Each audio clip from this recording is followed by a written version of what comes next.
the current Cool. place where we are at in the story. Awesome. Where we are going, where Athena is we're trying to get to the war. And possibly we'll get to the war. That will be the end of book 1 of this campaign.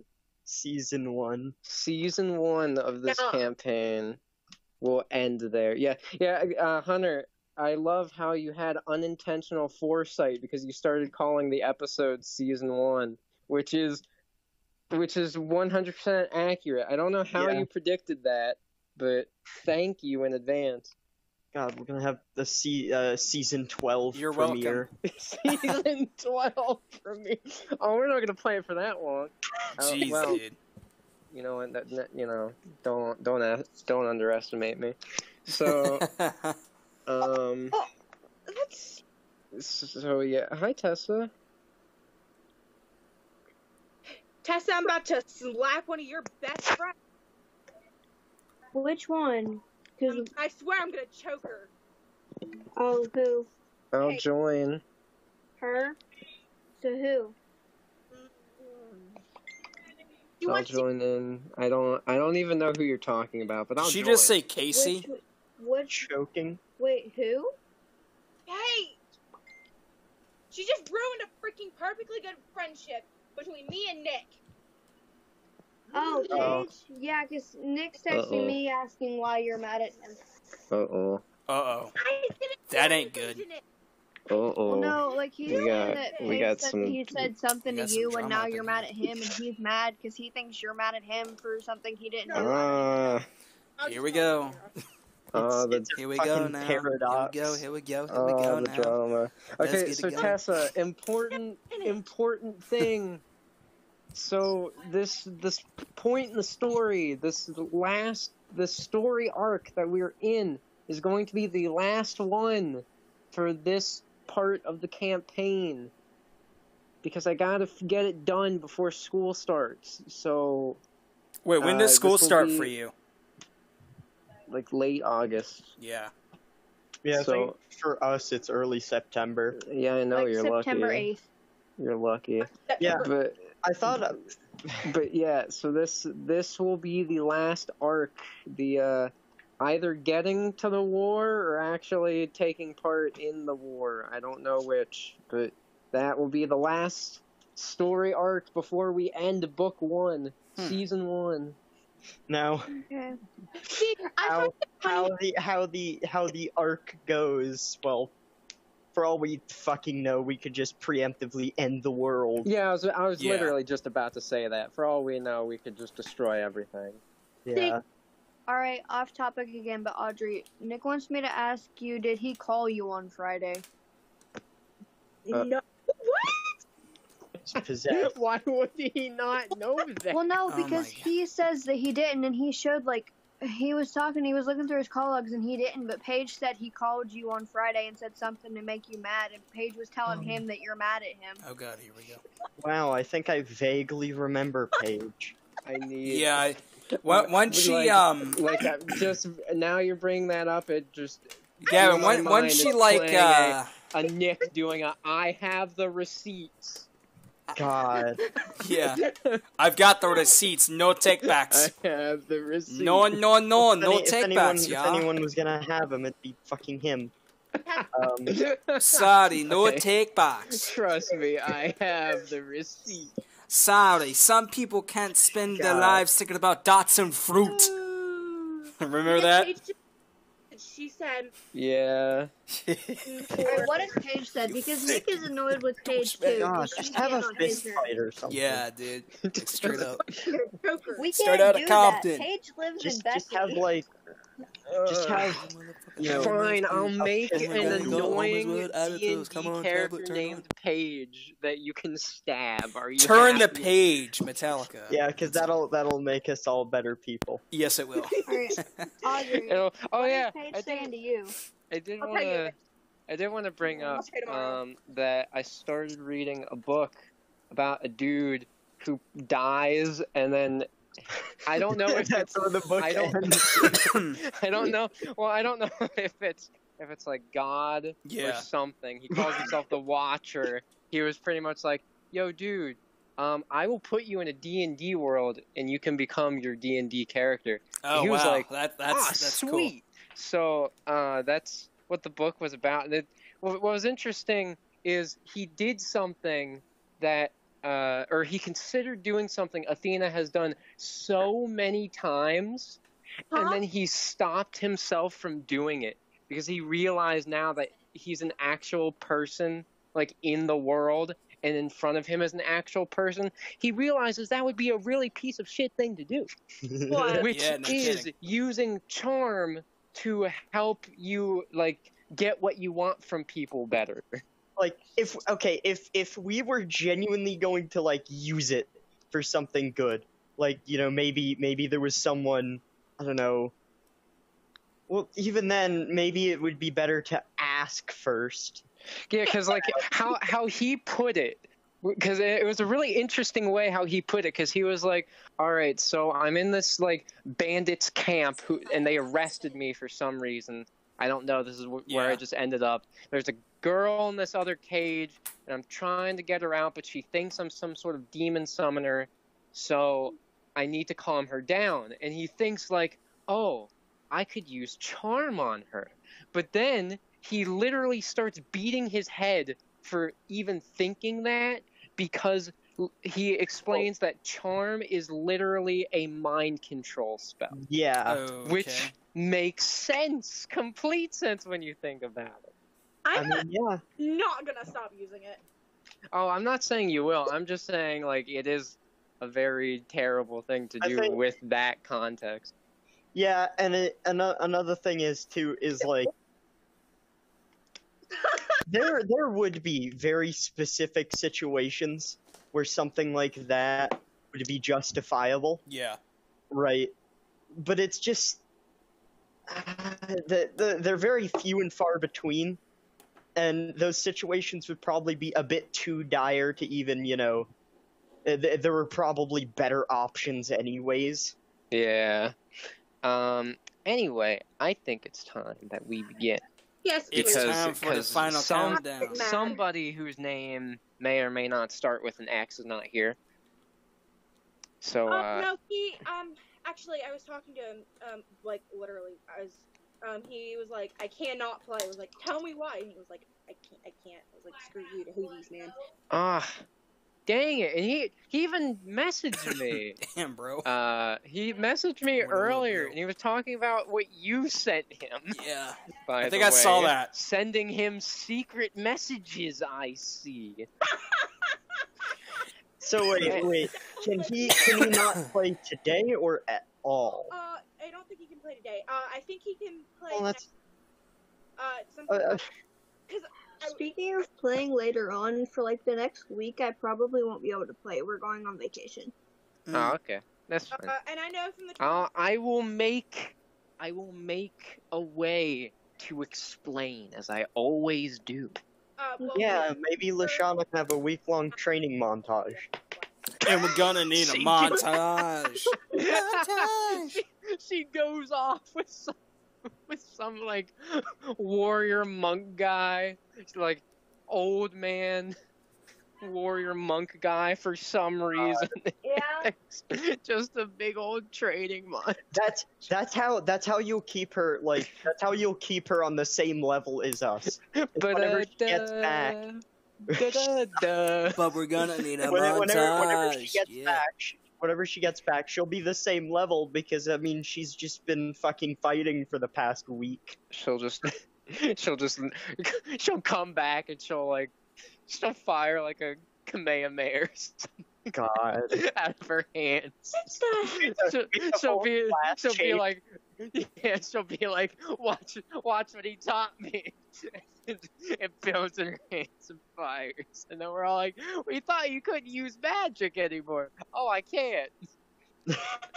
Why is just like fucking Wile and Coyote, the magic just goes out Yeah. as soon as she realizes it.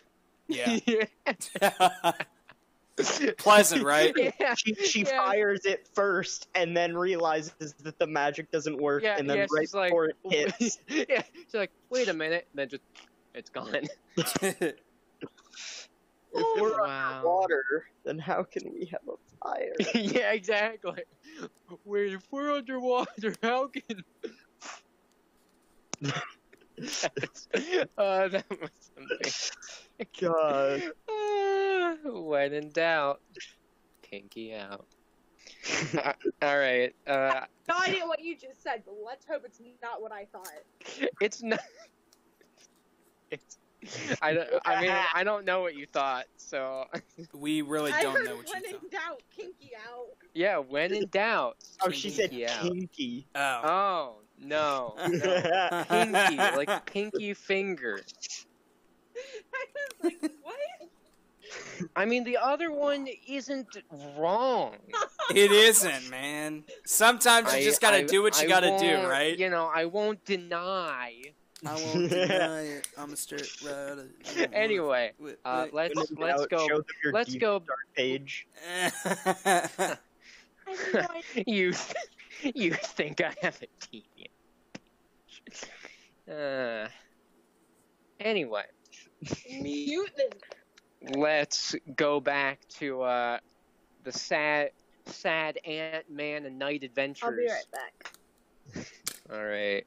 So, we continue from where we left off, where all of the dwarves, the gnomes, Gander, and Dacius were all bowing down in front of the hot spring pool.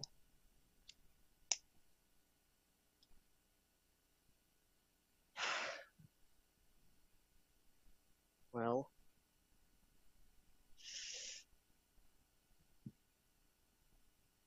God.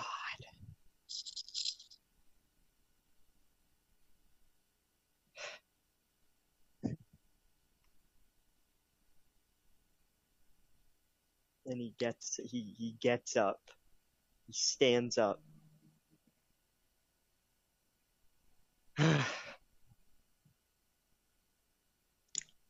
You know, I'm trying to think of something to say, but Jesus fucking Christ. Yeah, it makes sense. It's very hard. And the old dwarf I'm back. stands back up, and he turns to all of the other dwarves. Now then, we have paid our respects. But this does not mean that our job is finished. And they all stand back up as he says this.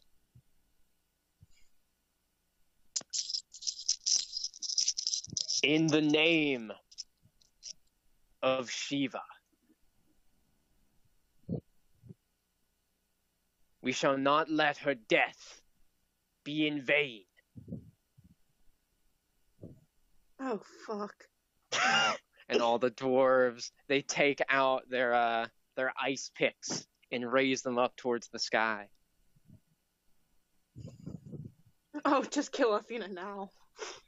She's headed towards the capital. Oh, did they? Oh, capital, you say? Yes. Well, I've been down there quite a few times in my many years. So then, that is where we shall be heading. I do have... I did want to... So, while this was going on, something that I'm not sure if anyone has noticed yet, but the snow has stopped falling. You know, I was gonna bring that up. How, you know, how they said that, you know, she was the one who froze the mountain as well. But I didn't know if it'd be relevant. Or at least, I didn't know if I just took it the wrong way or something. Nah.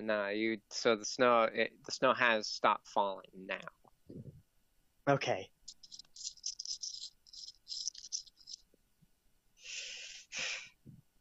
I do recommend we make a couple stops along the way. There are 2 towns that I know of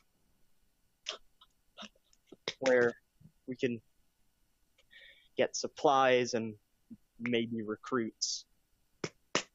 Aye.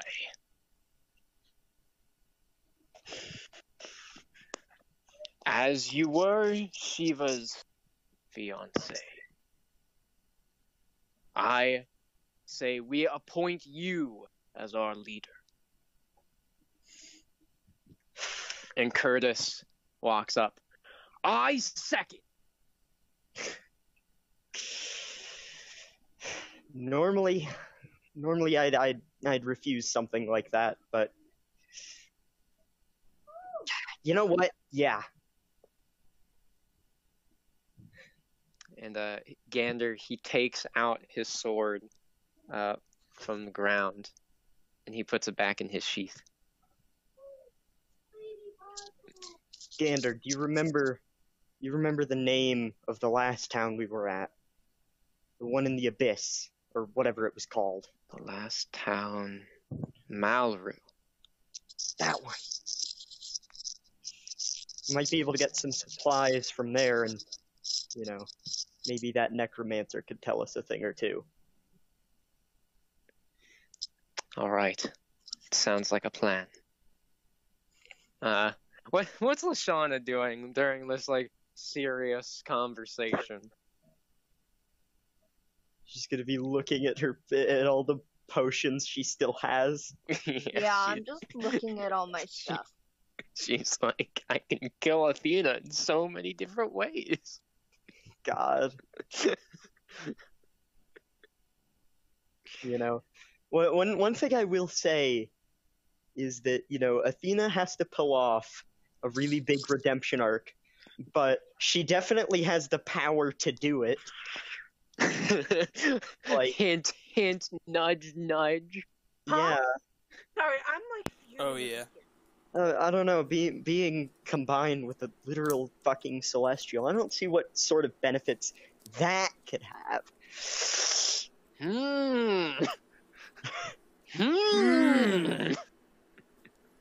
mean, you know. Anyways. Instead of the slight nudge, nudge, it's smacking you on the head with the literal answer. What's the answer? Well, I don't know. I guess that's something that you'll have to find out later. It's like that one scene in that one K-Bash video where he's got that bat and he's beating the guy and he's like, I hope the subtleties of our story isn't getting past our player. No, it's like that one fucking session we had a really long time ago where she forgot that she turned invisible and went to go bathe. And that her invisibility Yes, it was the off. last episode. Episode 14, I think. No, it was episode 15. 15, yeah. We kept trying to fucking tell her, like, listen, there's a thing that you're not getting. Yeah, there's something that you're kind of forgetting about, you know. Like the reason we're here. Is it getting a little chilly back there? I just, you know. Smoking weed every day. See, but it wasn't just Athena that forgot. I literally forgot. I know, but it's just we were both giving. I was gonna say, are you sure you weren't smoking weed? Like, I don't see the problem with this. Athena stretches out.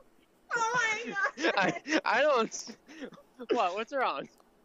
Oh my god! That's terrible. Okay. Anyways. All right. Then Gander looks back, and Ishtar is still there, with Nigel, who he still does seem to be sleeping.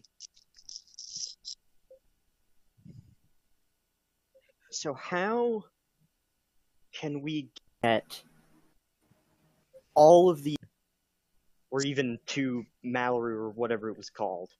Hang on, guys. I'll be right back. There is. All right. Wait.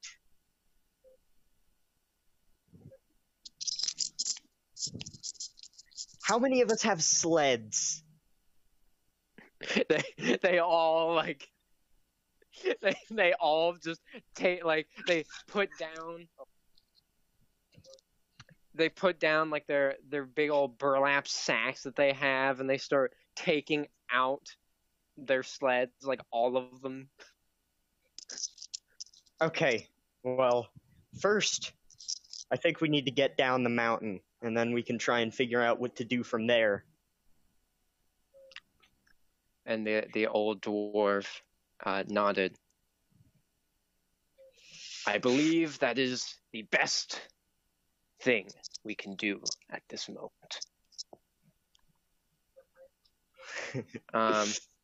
But as they turn to get ready to descend, they feel something, like they feel a rumbling, but this time it feels like this rumbling is coming from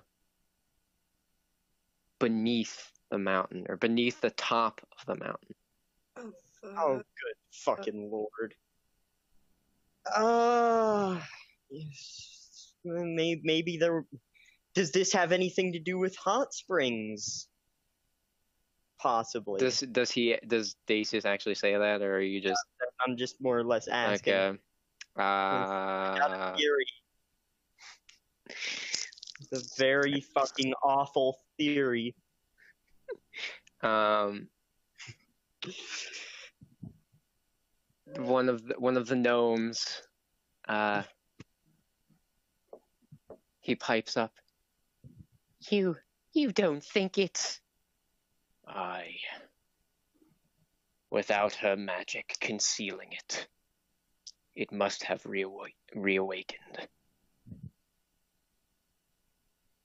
Oh, you have to be fucking kidding me. Do you remember the very slight mention of a certain creature that Shiva mentioned in passing last session?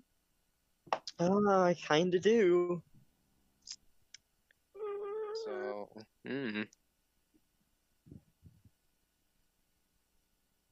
And the old dwarf looks at Dacius.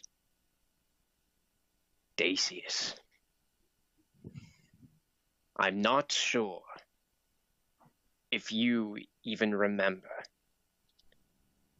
but this creature of pure darkness, you were one of the few who were able to help stop it the last time. Well, I guess we're gonna have to stop it a second time. Or however many times it's been. God, how much have I forgotten? Then Never mind. let's go. He will be waiting. And they start to move, and some Lane, along with a few other dwarves and gnomes, are riding the giant yeti, and they begin going down another part of the mountain. And now we will cut away, and we will get back to Athena, who is flying through the air. Ifrit, Yes. we need to find Concord. I need to find Sigmund. Then let us go. But they're going to be tracking us. And I know for certainty they're probably going to go to those two towns that we visited. Then what do you suggest we do? No idea. I mean, I will say, with Shiva's passing, What? They can no longer track us completely. What? Ifrit? I said no deaths. We did not kill her. How didn't we kill her? She used her magic, the last of it that she had, to preserve those mortals. You say it like it's a bad thing. She chose this path for herself. No, she didn't. Feel terrible. We have to go find Sigmund. Maybe he can help me get to the capital. And then I can go to my aunt's house. And then I can disguise myself after I rest up and go fight. I can volunteer for the war. You've been flying for a while now. Do you know where you're going? No, but you should. I should. Why should I know? You're Ifrit, you're a celestial spirit, and I'm a teenage mortal girl.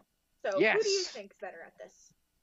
It is because you are immortal that my powers cannot fully be utilized. And I'm supposed to be complaining about this? Yes, because without that, I cannot pinpoint Concord. Oh, God. Do you know where the nearest town is? I do not, but I can try to find the nearest source of magic. That should bring us to something that can help. I want to see... I'll give somebody all my gold until after we rest up, and then I can find a way. That might be a better plan. If I rest up in a town, and... Yeah, okay. If I rest up in a town, pay somebody gold to let me rest as I heal for a day, and then I make it to Concord. I mean, not Concord. Ugh, silly me. See if I can get transportation and then go to the capital. You just imagine Ifrit sighing as she's doing all this. Yeah, that's pretty much what he's doing. What? Not to alarm you, but we do not look like the average mortal. And you know what happens if we take my powers away. You cannot move. For a whole day, yeah, I know. So I would suggest thinking of something else. I have no way. I am not keeping you, and I'm not letting you.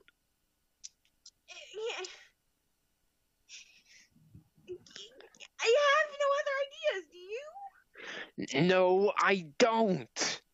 I don't have any other ideas, Athena. I truly don't. We killed Shiva. I told you no, Dad. That's funny. That's funny because he said that they didn't, and now he's saying that they did get fucked. No, thank you. I got my vengeance. Your freaking vengeance! What does vengeance have anything to do with my life? Vengeance has everything to do with your life. Do you not know why you ran away? Have you not been experiencing what I have? Our feelings are linked. You have lived off of spite and anger for your entire life, like I have. So we just stay fused together for like this for the rest of my bloody life. Well, no, the power is limited. Your mortal body can't handle staying like this forever. Yeah, I kind of figured that. Thank God. Thank the gods. But I guess we find the nearest town. I turn immobile. See if somebody and cry out for help with using charm speak. My charm this. Pay somebody. And then have help. Maybe they'll protect me. And then that's the only plan I have. Unless you have something better. That is the best thing I can think of. Well, where are we going? Because I have not a freaking clue. Ifrit attempts to sense, and then he begins flying you down. And as he does so, and she touches the ground, her wings vanish, and her body goes back to normal. And just as it does, she falls to the ground. What's around her? So far, it seems like only trees. Where did you land us? I landed you by a village. It's close. Oh, God. And there are beings close by. No. Beings! Yes, beings. Beings! Listen, they are living beings. Just use your charm on them and have them take you into the village. It's that simple. Alright, can Athena roll for charm? Yes, who do you want to roll for you? I don't care. Alright. Alright, well, it looks like Gavin's doing it. There you go. Yep. So Athena cries out.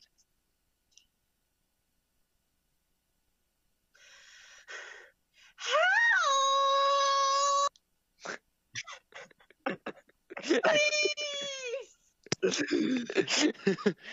And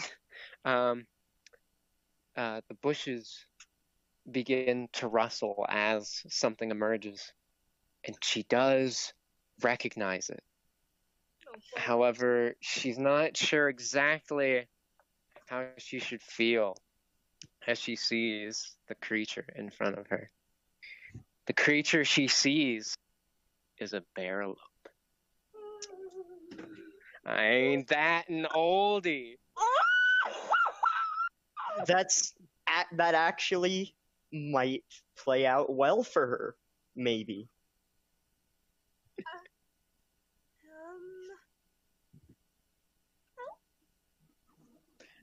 The bearlope turns, and it seems like it's speaking, and then more bearlopes come out from the trees. Ifrit? Yes. I'm terrified of these things. I can tell. I can feel it. It doesn't feel good. Fear is probably the worst emotion I've felt for. I don't like them. Are they planning on eating me? I don't know. Did they do it before? I killed one. And they begin to surround her. Oh. Don't eat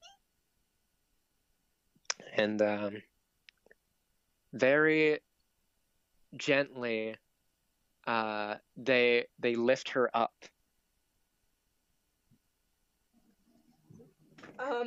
And they begin carrying her away.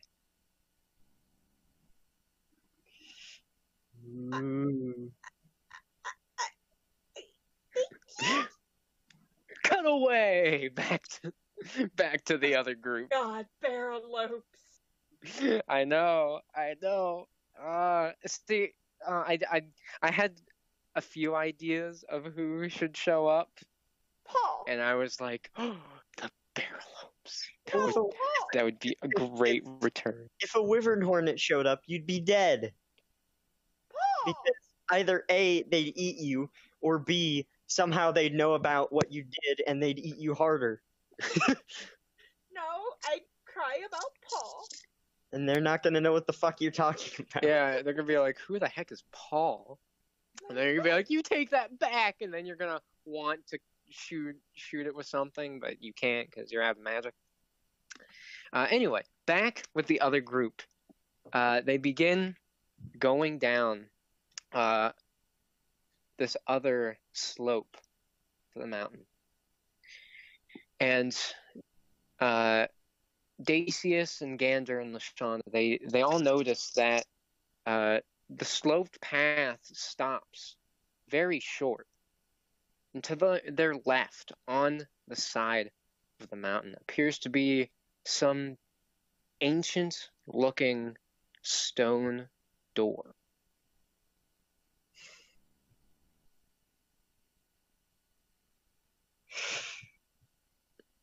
Is this where we need to be? Aye. The lock has been broken. And as he points, Dacius can vaguely make out the shape of an ice-made lock that was on the door that is currently melting away. It's almost like all melted.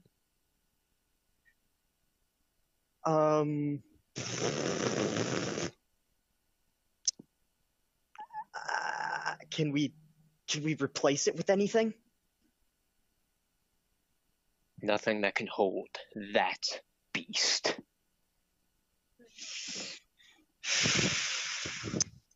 We call it Quetzalcoatl, though we aren't truly sure of its true name, if it even has one.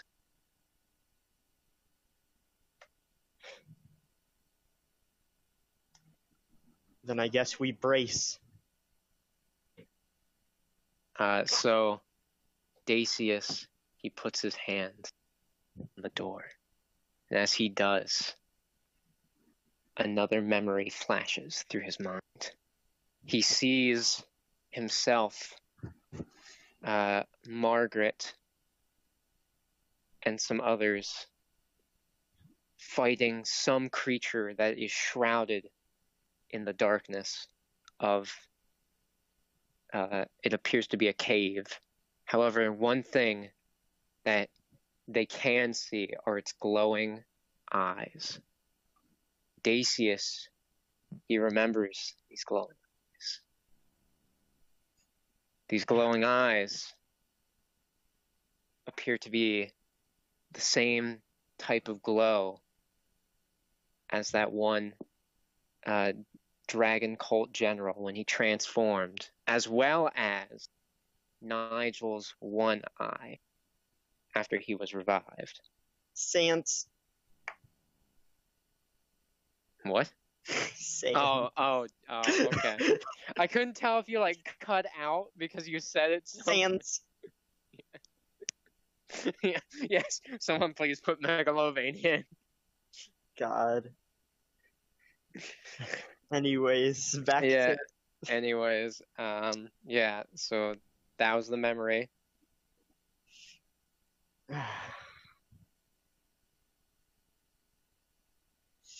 We don't have any holy water, do we? No. Oh wait. Does Lashana? Do they turn and look? Yes. They turn and they look, and as Lashana, she's holding all of her vials. They do see one of a clear liquid. I just see them all looking and just grab my stuff tighter so they can't take it from me. Gander, is that? I believe it is. Don't touch my stuff. Listen, how much gold do you have, Gander? Oh my gosh, we're going to buy it off of her. This can only end well. I have 75 gold. Listen, Lashana, can we have that one clear potion thing for around 75 gold. Which is almost like 5 times what that's probably worth, but whatever.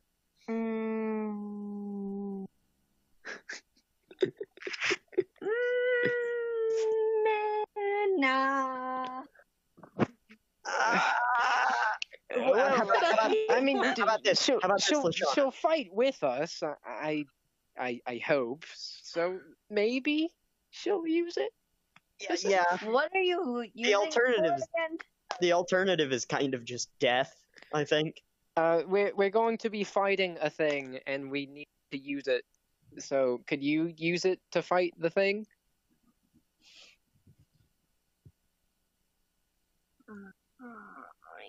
Dacius, you can have it, because I just want to hit things with a crowbar and throw other vials at them.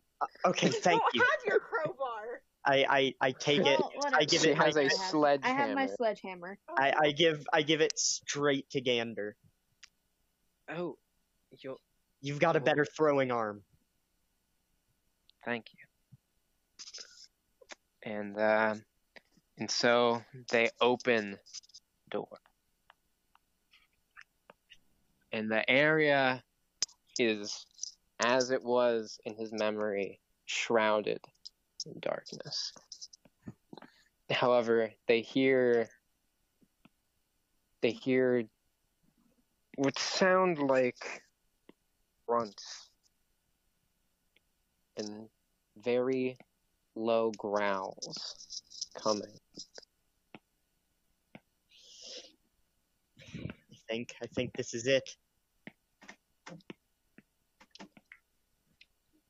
And I just want to just prepare. Just fucking brace. And oh wait. Or do I have I was going to see if there was like any way we could light up the area, because it is super dark. I was thinking that maybe I could do it with like minor illusion, but that would be Yeah, it's kind of a stretch because it's not even like a real object. yeah, it's an but illusion. I'll see if you have anything,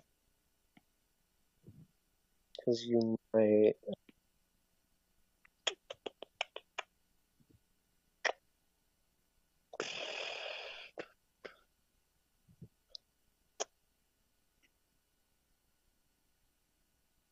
Oh yeah, you have Hex. Hex? Yeah. Now what does that one do? Cure. How many times could this have been useful? That is a good question. Okay, I'm gonna look up 2 spells for you, because also another that I haven't looked up, and I just want to know what. Is it a cantrip, or does it require something? It's not a cantrip. Damn.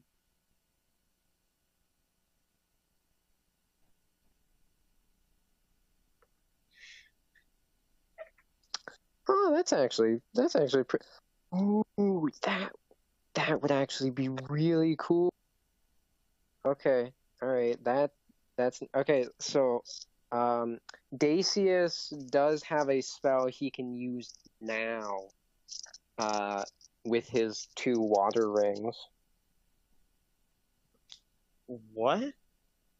So the water rings, for the marriage rings, Oh yeah. because they have some of the water in it, the magic water, and Yeah.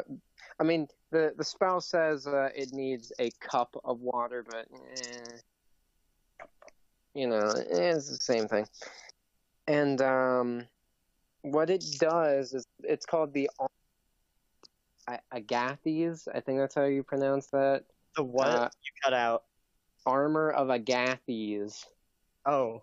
Yeah, I don't know how to really pronounce it. But what it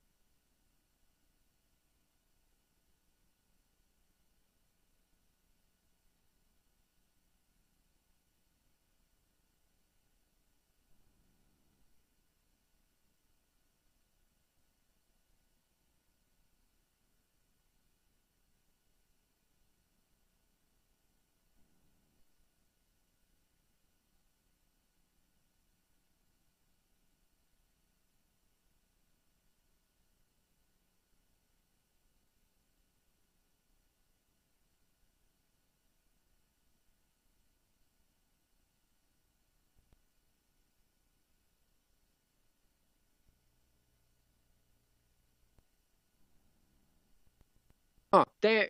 He's somewhere. Yeah, Oh shit, he's online. yeah, he's online. Xander? Xander, don't type in the die rolls chat, you dummy. Who? Xander. Xander. Being a dummy is typing in the die rolls chat. Yeah, apparently Discord You doesn't want to cooperate. can play so I have to tomorrow. jump out and then jump back in. Alright.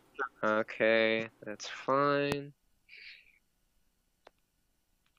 Just please don't type in the die roll chat. He writes in the die roll shot. Sorry, man. Yeah. That would be funny. Won't happen again. Damn it, Xander. As he did it again. Well, okay. Okay. So Gander, he looks at what the creature wrote on the ground. Please, please. I mean, I gotta see his. Okay.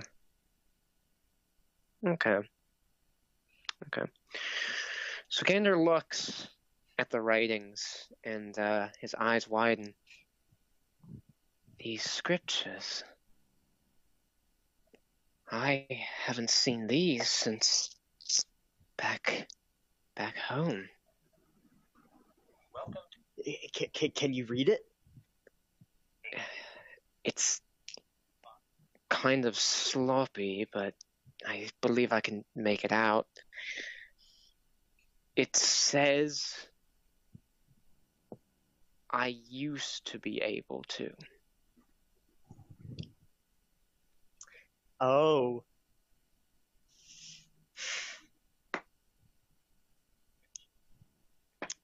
And can I do it a second time, or is it still active? The illusory script. Oh, wow. It says the duration is 10 days. So Oh. I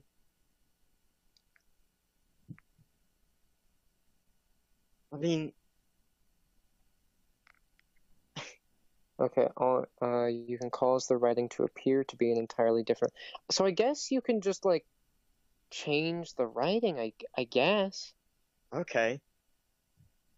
So I'd like to change it to can you understand common or something like that? Because isn't that what like the basic language is called? Yes, common speak. Yeah. So he begins and he writes down again, and Gander reads it. I have trouble with that language.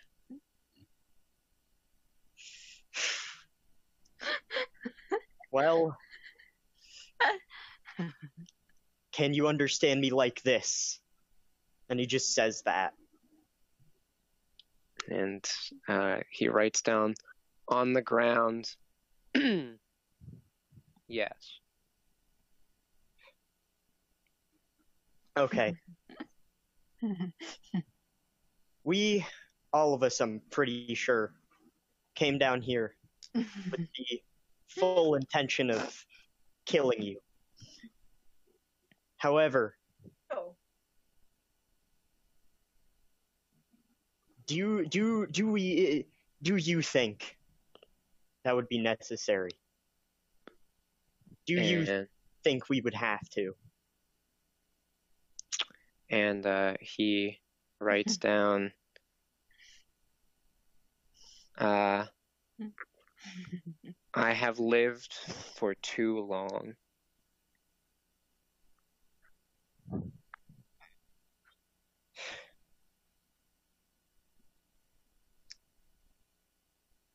If you want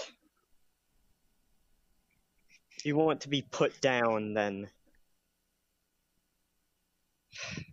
That's something we can do. And we can make it quick. Oh, okay. And after he says that, the creature very slowly stands up. And as he does, he lets out a roar. However, it doesn't seem threatening. And oddly enough, Gander and Dacius hear something as the creature is roaring. It's as if the creature is somehow implanting something into their minds. And the creature says, through this, and everyone else can hear it. I was once one who believed in the ancient legend of Yami. However, his power consumed me, along with everyone else, and we were transformed into monsters. Okay, where's your bag at? His power must be destroyed. You can turn them on, turn the volume up, Yami, and then have your Yami. stuff. We're leaving tomorrow. Dragon Call.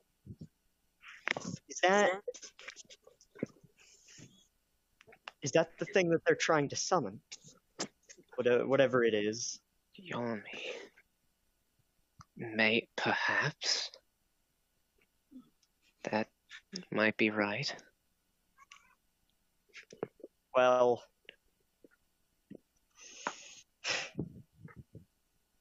we, at least, whenever all of this is over, we'd like to stop that from happening again. If you can tell us anything or be of any assistance, then, you know. He does another one of those roars throughout their head. He continues. The four hosts. I was one of his victims.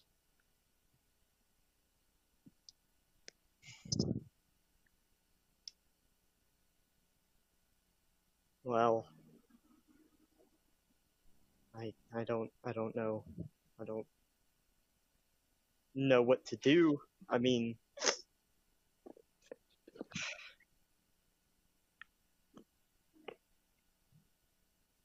I feel kind of like shit.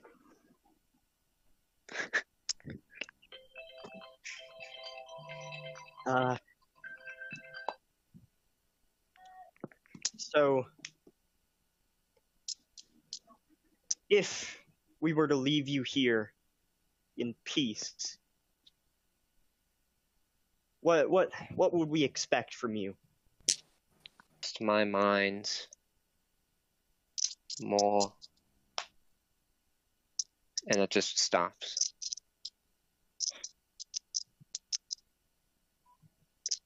Then we'll at least give you an honorable death. And Gander takes out his long sword. And he strikes it into the creature. Oh, come on. Come on, man. You know what? No, I'm using one of my inspiration for that. That's a wimpy roll. I don't care if he's literally asking us to kill him, so he most likely won't attack us. I want a good roll here.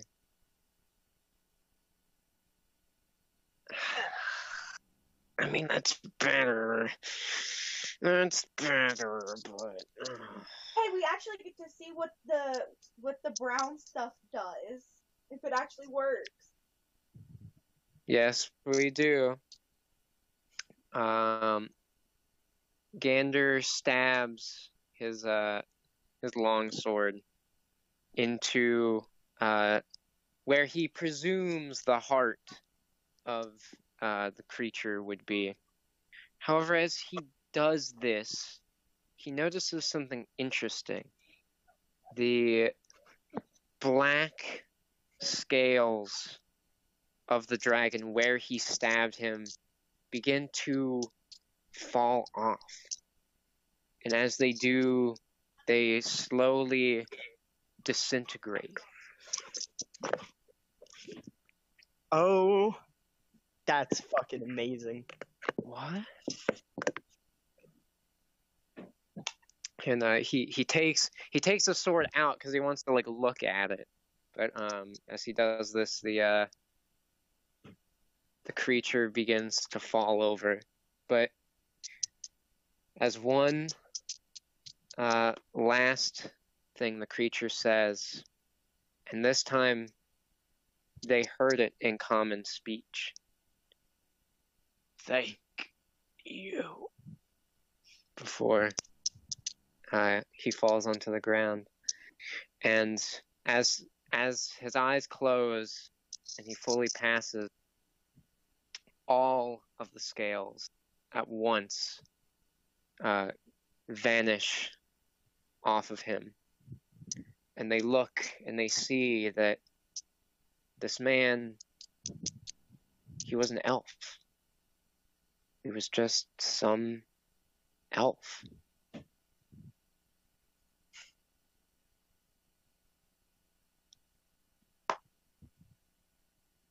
And the old dwarf walked up to the elf, and he looked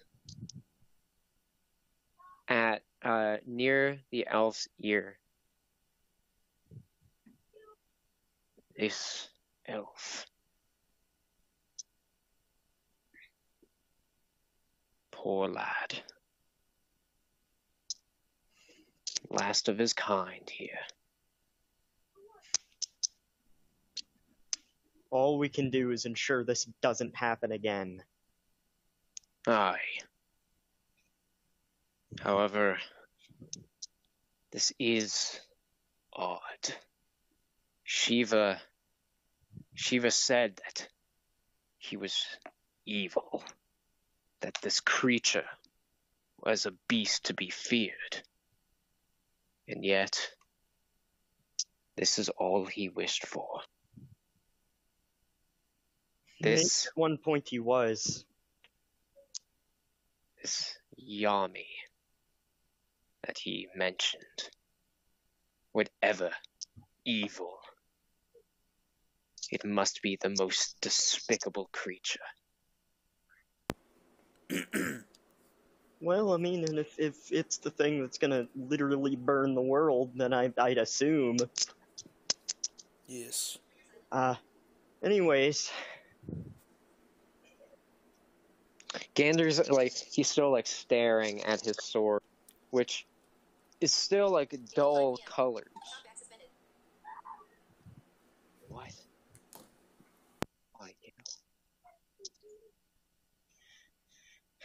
All right, Gander. Enough love with the sword. We gotta keep moving. Yeah. Right. They leave the chamber, and real quick, I'm going to give experience points, though it's not much. Yeah, because we literally just helped someone die. Yeah. Like, they didn't fight. You're gonna give us the full experience points for that combat encounter? God. Yeah, here we go, another 1,000 experience. Yeah.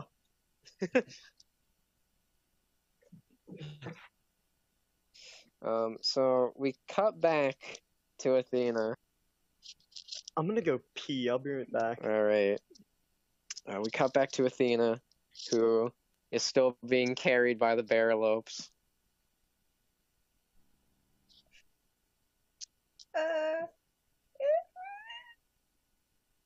What? What do you want me to do? Are these the only beings around? They're the ones I sent. I'm scared. And then the Bearlopes stop at because the area upon further inspection is less of a forest and more like a swamp.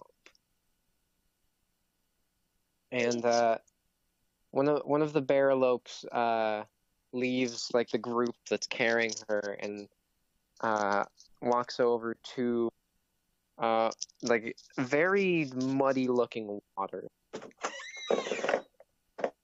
And the Bearlope takes out like a wooden mug of sorts, and he puts the muddy water in there. I'm back. Hello. And as he puts the water in, he also takes out some they appear to be berries, crushes them in his hand, and lets the juice flow into the water, turning it from a brown to and the other Bearlopes put Athena down on the ground as the one walks up to her with the mug, and he hands it out to her. I can't take it. I can't move.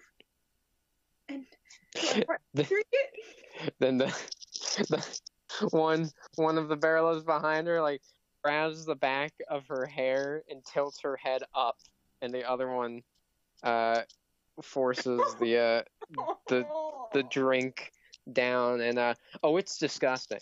It is very disgusting. Athena has never tasted anything so bitter and so just and she's gross fucking alcohol too in her life. Oh yeah, no, this is bad. This is amazing. However, as she's choking and hawking, she does realize something. She's standing. I can move? It appears your magic is back. Whatever they gave you has restored it. Athena wants to curtsy. Is there any way I can repay you, even though I cannot speak your language?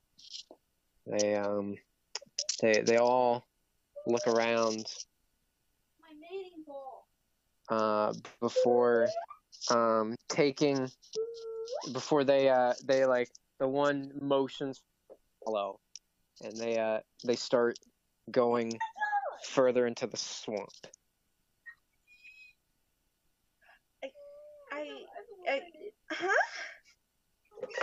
Colton, stop.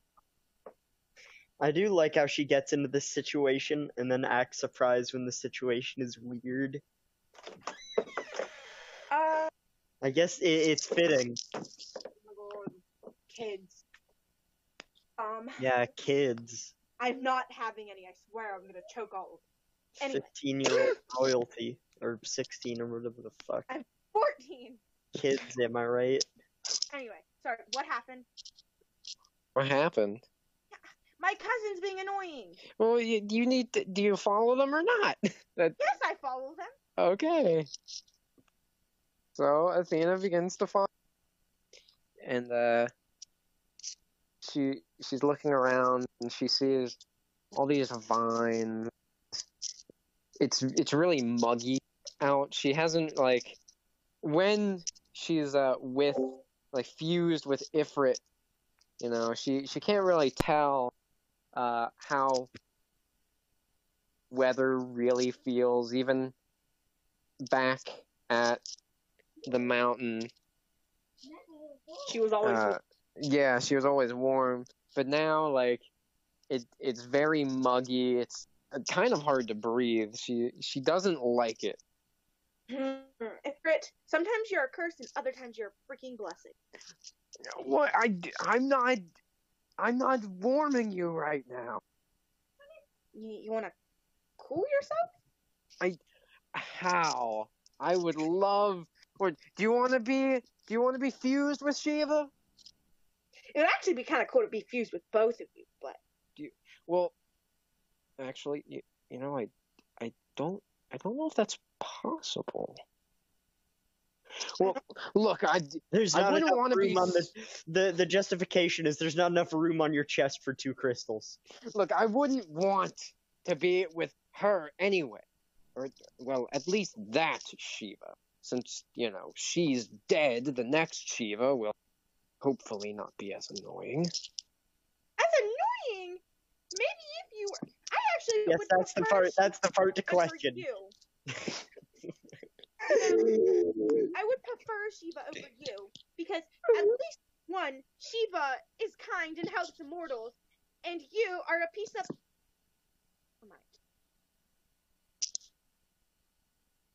And yes, I know, Gavin, you're like, I can tell you're from over here. You're And just it's like, too, 'cause ask the question. She's gonna forget about it by the time they all meet, so that it's just gonna be forgotten. Yep. Like, oh, hey, did you learn anything? Nope.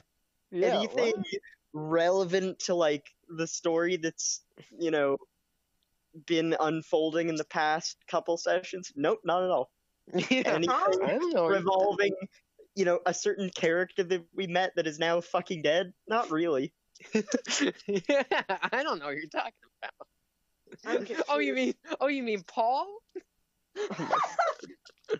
Anyway, so Fireboy, where are we going? I don't know. I don't with them. Athena wants to ask aloudly. Where are we going? And Barrelofs don't answer. They just continue going through the swamp. However, they do lead her to a clearing, and she sees. She wouldn't really classify it as a cave necessarily. It's more like a very large just rock with a hole in it. That's just laying there. Are we going inside there? And the Barrelofs walk inside. And I guess we're going inside. Athena wants inside. Alright, so Athena goes inside, and inside she sees more Barrelofs.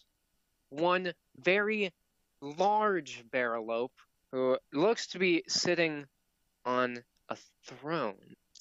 Oh. And then she sees one more familiar person. Uh-oh. Sigmund? No, it is definitely not Sigmund. It's not Sigmund. It's Grom. Oh my gosh. Jellica, no. Oh god. It's been a long time. How's my puppet doing? For a second. Oh, okay. Oh my god! I was about to say you're starting to sound like the fucking G-Man. It has been a long time, Gordon Freeman. So, yes, Stylus has returned. I don't know how she's doing. I left. It was You best. left? I had to. Oh, why? That won't do. Oh, no. I had to. They weren't going fast enough, and I need to make it to the capital. Oh, the capital, you say? Why, you know we're about to go to war, don't you? Yes, I do. And I want to fight more. Oh, I see. Actually, no. I don't want to fight, thank you. I want to end it. I think we can make peace. Make peace? Why, that would be splendid. We could rule together. I don't care about... I want to see my brothers. Oh. Peace. I know you would be considered fighting for the other side, I guess. I don't know. Fighting with your elves, but I need to go to the kingdom and see. And just... Oh no, you have it all wrong. This is in my best interest as well. You see, I am quite like you. I want this silly war to end. So, luckily, I have met up with these fine here. They are and nice. They were they're very nice. They help. Yes. Yes, and the king, he like looks down at Stylus and makes some noises. Oh, Athena wants to curtsy in front of him. Okay, and Athena does that, and Stylus, oh, the king says that you were one of the heroes that stopped Wyvern hordes. I'm. She's choking on the memories. Why, he's very pleased.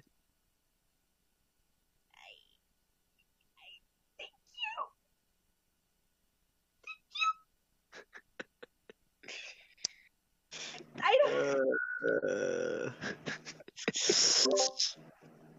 don't... I know. Gavin, you're like, something is going to happen. Yeah. Something's going to happen. Yeah, I was glad to be rid of them. As are they. Well, you see, we're standing right out front. Noomtal Village. And this village has a clear path that leads to the Elven Kingdom. Say what now? I cannot go there. You know, that creates some interesting little strategies for the elves, doesn't it? It certainly does. Yeah. Can you, what side are the Barrelopes fighting on? The Barrelopes fighting on? The Barrelopes and I are considered a third party of sorts. Well, count me into your third party. Very good, very good. I believe we can come to an agreement. If you can help me escort the Barrelopes to the Elven Kingdom, and you can talk to the Queen. Say what now? I'm not finished. Talk to the Queen, then I can help lead you to the capital. Yeah, but the Queen would probably kill me. Oh, I wouldn't say that. I mean, my mom was an elf. Yes, see, you have our blood going through you. And didn't you say you wanted this war to end peacefully? Yes, It won't end peacefully if you only convince one side. true. If you convince the elves to no longer fight, then you can go to the humans, convince them as well, and everything will go back to the way it used to be. I'll do it. Excellent. But there's one thing. I cannot be found by that other party that I was traveling with. I understand. Do not worry. Your secret is safe with me. Swear it. Swear it that this is not a trap. A trap? And how would I trap you? By taking me to the Queen. The Queen would...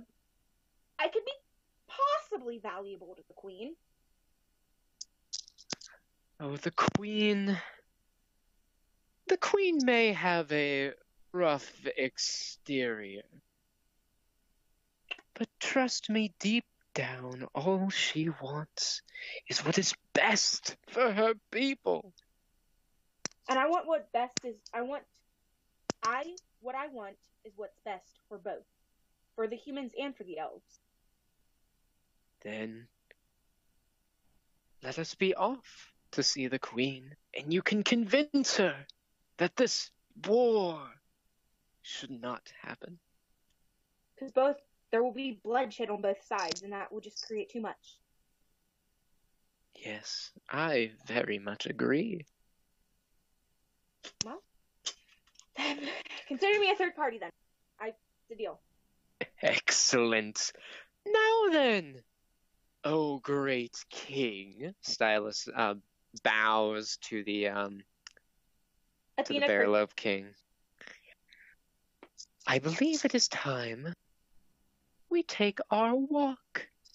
The king rises from his throne, and Athena sees now how truly large he is. She would say that he's not quite as large, but fairly close to the Wyvern Hornet Queen in terms of size. May I just have one moment? Certainly. I just need to do a few things, and then I'll be ready. Why, of course. Take your time. Yes. Thank you. Athena wants to go out of the cave and dip her dagger and her...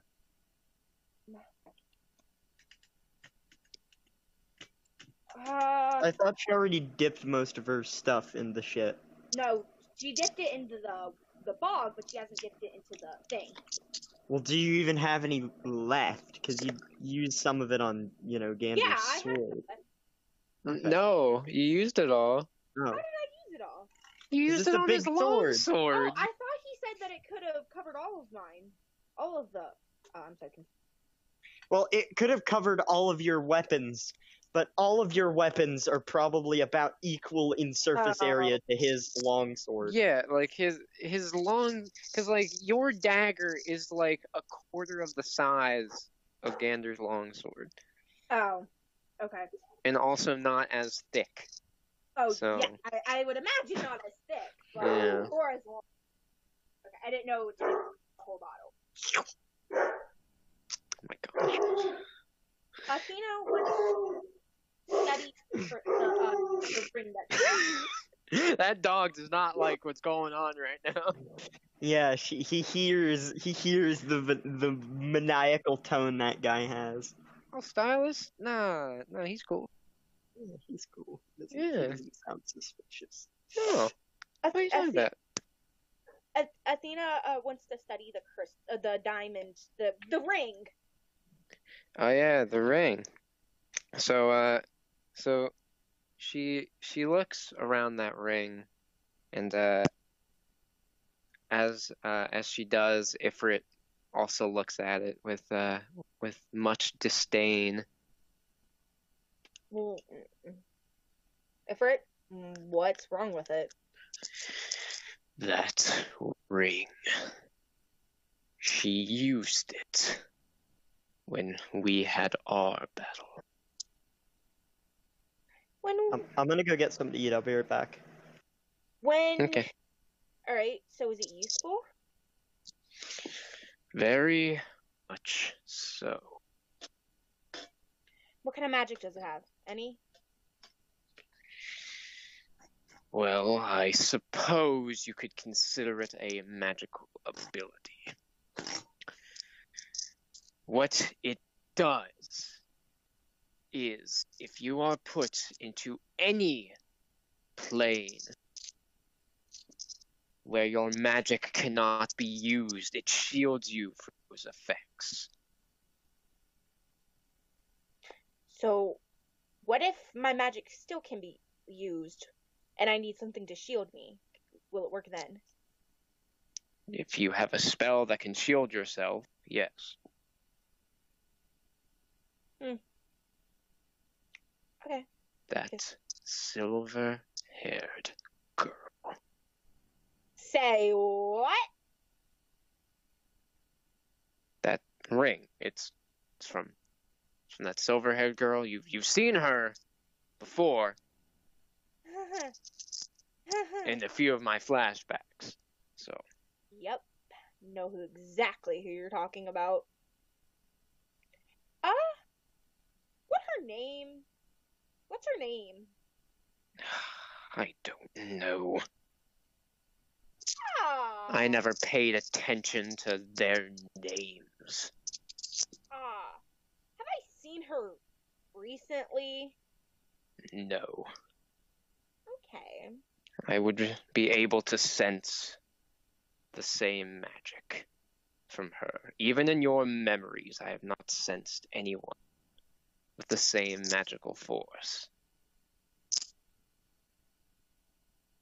Oh! Okay, so... Alright. That's okay. Now, do you think I should trust the elf? Well, he is so far the only one who is leading us to our goal. But he could also be leading us to our doom. Well, so what I meant. Ifrit just dropped sort of a bomb that the ring that Athena got from the traitor guy who belonged to Mariella, Ifrit says it belongs to the silver-haired girl. However, when Athena asked him if she has seen this girl before, Ifrit says that no, I would be able to sense the same magical energy coming. Okay, a magical energy coming from her. He can even look back in Athena's memories and search the magical energies of those she's met. And no one she has met has had the same magical energy that the Silver Girl had. Okay. Big theory. And I think it might be right. A game theory. Thanks for watching. Now, can you... Never mind. That's not important. I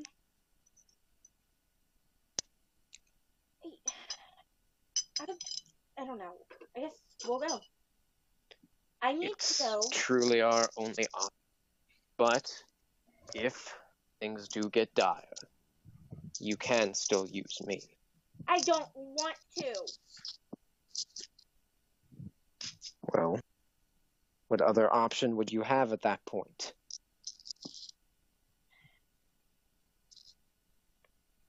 I have an idea.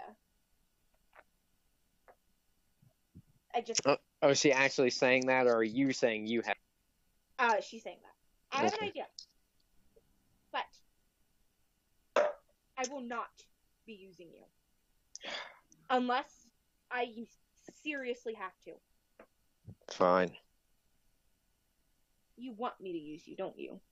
You want me to be immobilized, don't you? Why would I want that? You are my transportation. You want to get to the capital as bad as I do, but for a different reason. Am I wrong? I suppose not. Now, what's the reason why you want to get to the capital? Because you want to. Emotions are linked. You have a great hatred. You want to go to the capital. But is it just me feeling this? Yes. I have no quarrel with them, other than the fact that they have desecrated this sacred land. But Wait. that goes for all tools. Wait a minute. Hold on. This sacred... Hold up. I need time to think. Oh, why do you have to be in my mind? Why do you have to be in mine? Why do you have to be so freaking... one. Guess we're going. I'm back. We're gonna go Hello. Elf Queen. They go back into the rock to get ready to go through Noontal.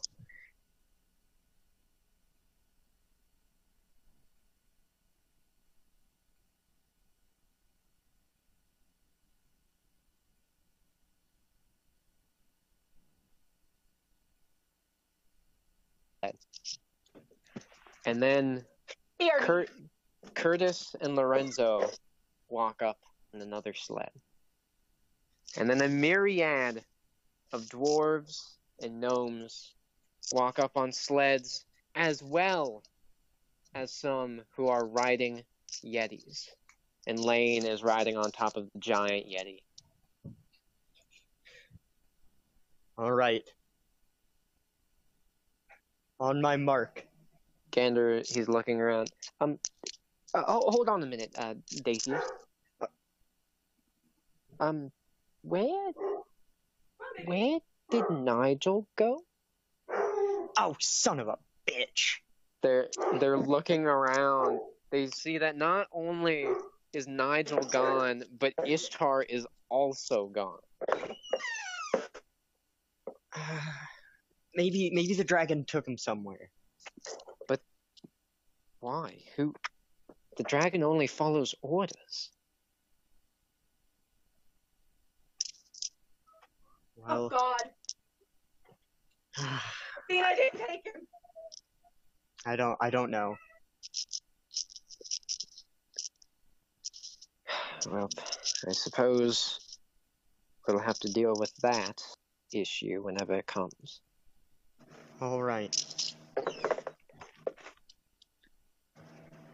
On my mark. I feel like, Tessa, I feel like this would be a perfect time for Lashana to mess up this epic start and just like start their sled. I feel like Lashana should cut Dacius off and just start their sled. Tessa. Hold up. All right. Tessa.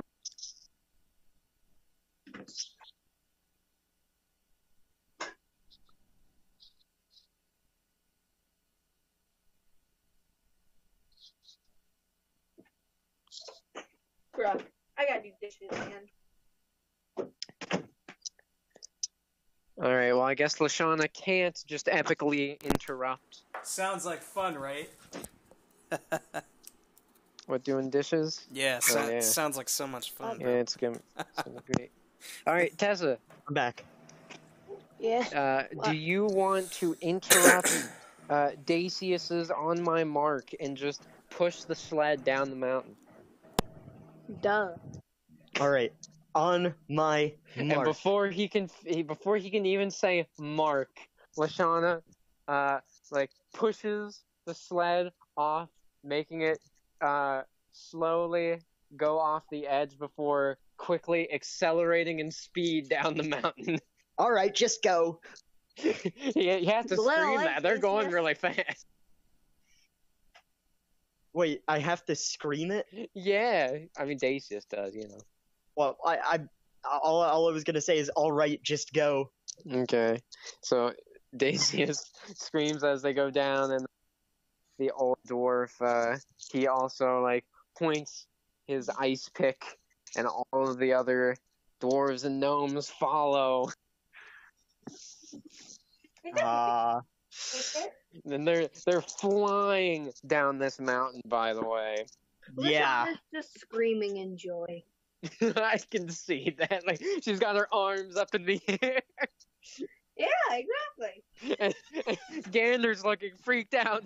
He's getting PTSD flashbacks with riding the Yeti. God. Dacius, I hope you know how to steer this thing because we're coming up on some bumps. It can't be that hard. and, and Daisy, can Dacius just do like a strength check just to see how easily he's able to move it? If I fail, oh wow! I was really hoping you'd get like a 1, so he just kind of like use all his strength and it just doesn't move an inch. And he's like, uh-oh. Well, this makes sense because he can control the caravan, at least back when it still existed. That is true. So Dacius very quickly, like mental image the sides, like the very front part of the sled. He closes his eyes and he imagines it as the rain controlled his beloved caravan, and a tear does roll down before his eyes open back up again with determination, and he turns it away from the bump. And like he put a little too much force into it. Like Lashana and Gander almost fell off, but they didn't. Which for Lashana was even better, but Gander looked like he just lost a good 5 years off of his life. Holy shit! Lashana's just still screaming in joy, and that just made it a whole lot better. Lashana, how can you be having fun? Because come on, lighten up. amazing. Lighten up. Lighten up! He like looks behind him. Gander, you're being a sissy. And his eyes almost pop out of his head, just seeing like the swarm of sleds and Yetis that are closing in on them, and some of the Yetis are like passing the sled. Oh I god, just want it's to like the scream at avalanche. Gander that he's being a sissy. Oh god, it's like the avalanche all over again. Come on. Have some That was spirit. fun too. We almost died. I know, that's what makes I'm just imagining like while you guys are arguing, we're pulling off some sick fucking tricks. Yeah, like Dacius, we like go off of a slope, and like Dacius like twists the sled around like a skateboard. He does like ollie flips. They don't even fucking notice. No, they just keep on arguing. If it wasn't for Lame, I'd been killed. It could have killed us. That would have made it more fun. I'm having the time of my life right now. Well, luckily for you, you don't have any bones to break. Unlike me. Well, I mean, most of the outside of my body technically is bone. So, I mean... What does me not having bones have to do with anything? I've already died once, apparently. Apparently. That's true. She probably wouldn't, like, really...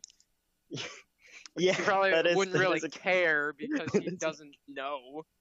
Yeah, that's a good fucking point. Apparently I've died, so what? Ain't that big a deal.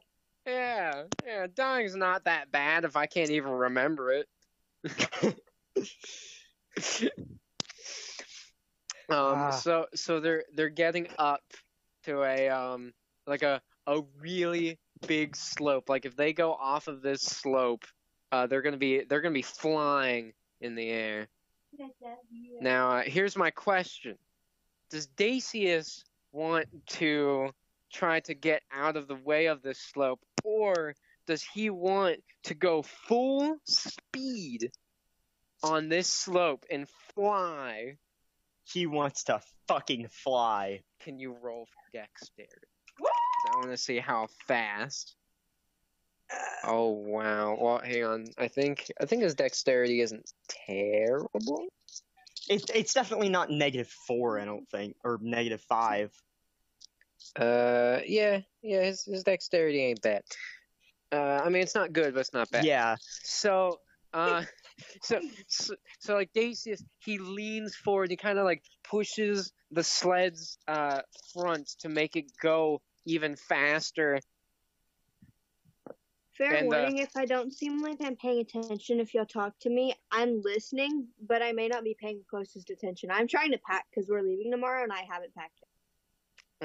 Okay, so you're going on vacation tomorrow. Yeah, we're leaving tomorrow and I haven't packed anything.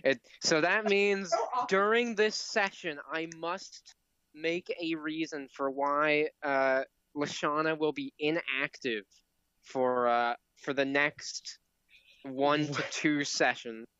Well, geez, I mean... She gets kidnapped. Well, we're going down a slope right now, so I think there could be a couple other reasons.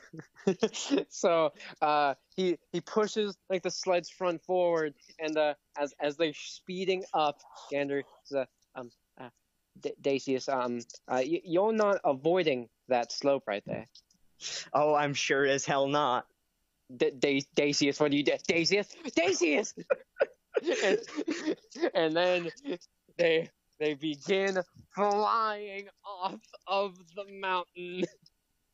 Dacius! That's something Athena would say. Dacius!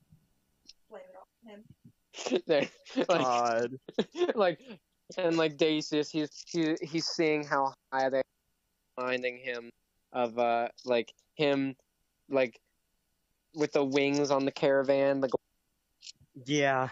And it's reminding him of that, and he's, despite everything that's kind of happened, just that memory alone kind of takes things back to when they were better, and he kind of forgets about everything that's just happened. As they're flying on, Lashana has the biggest smile on her face.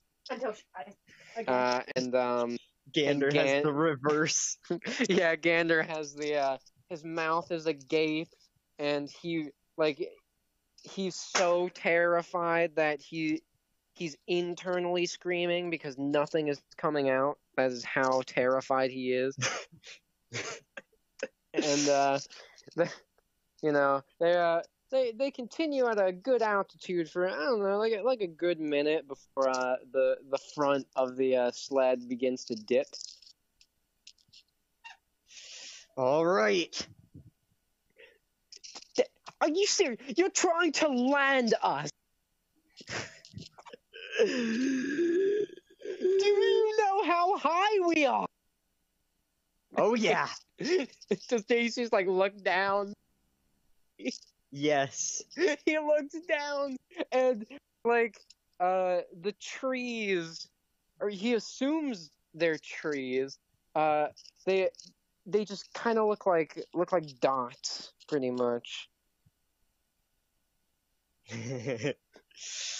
Ooh. Dacius.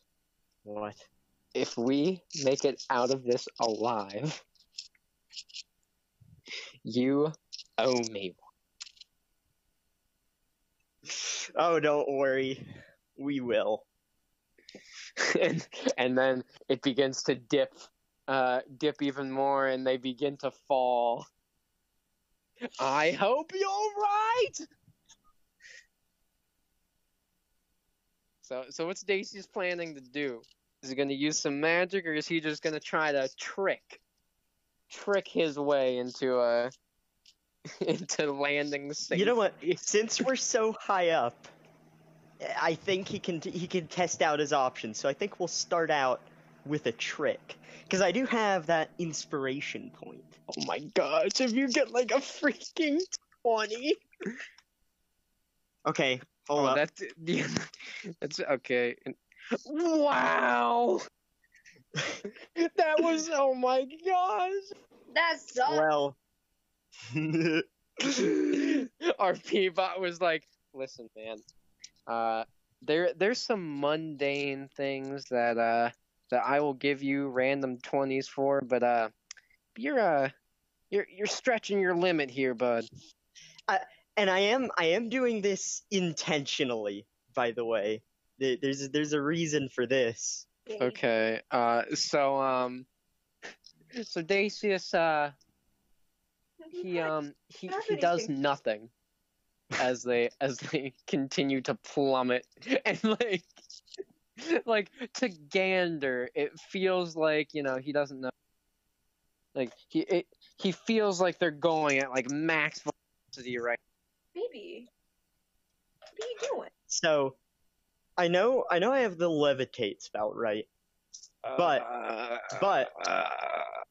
don't I have another one? I don't think you do have the levitate spell. Okay, I think it's just Athena that has levitate. You have Really? Yeah, you can fly though.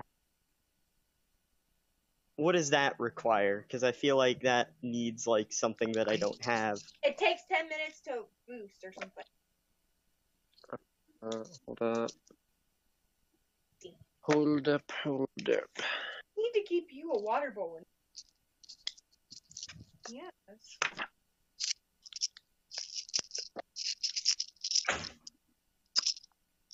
What?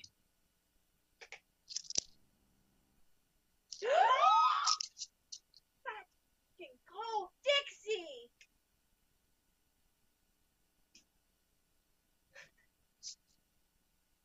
Dad, come here. Okay, I don't know if Athena's gonna get this spell that I stumbled upon. Wow. What is Okay, it? no, that's freaking wow. Okay, so I don't know if Athena's gonna get the spell, but it would 100% be perfect for her, which doesn't require anything. It lasts 30 days. What is it? So it's called Geas. I think that's how it's Geas.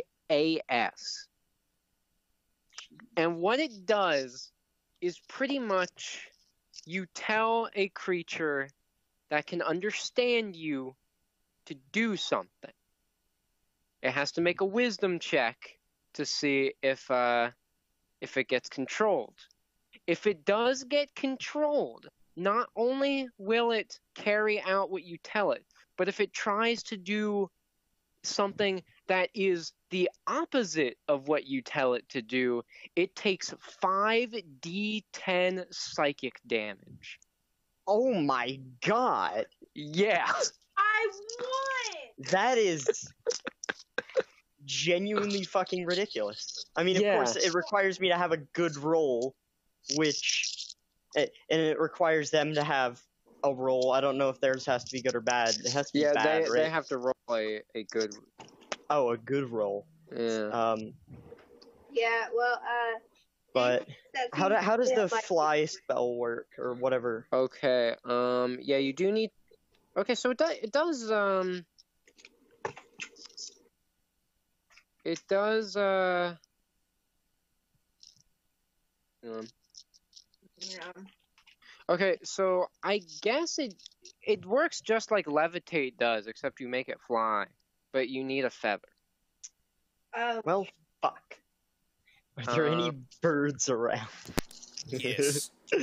I'll be right back. Considering how high we are, yes.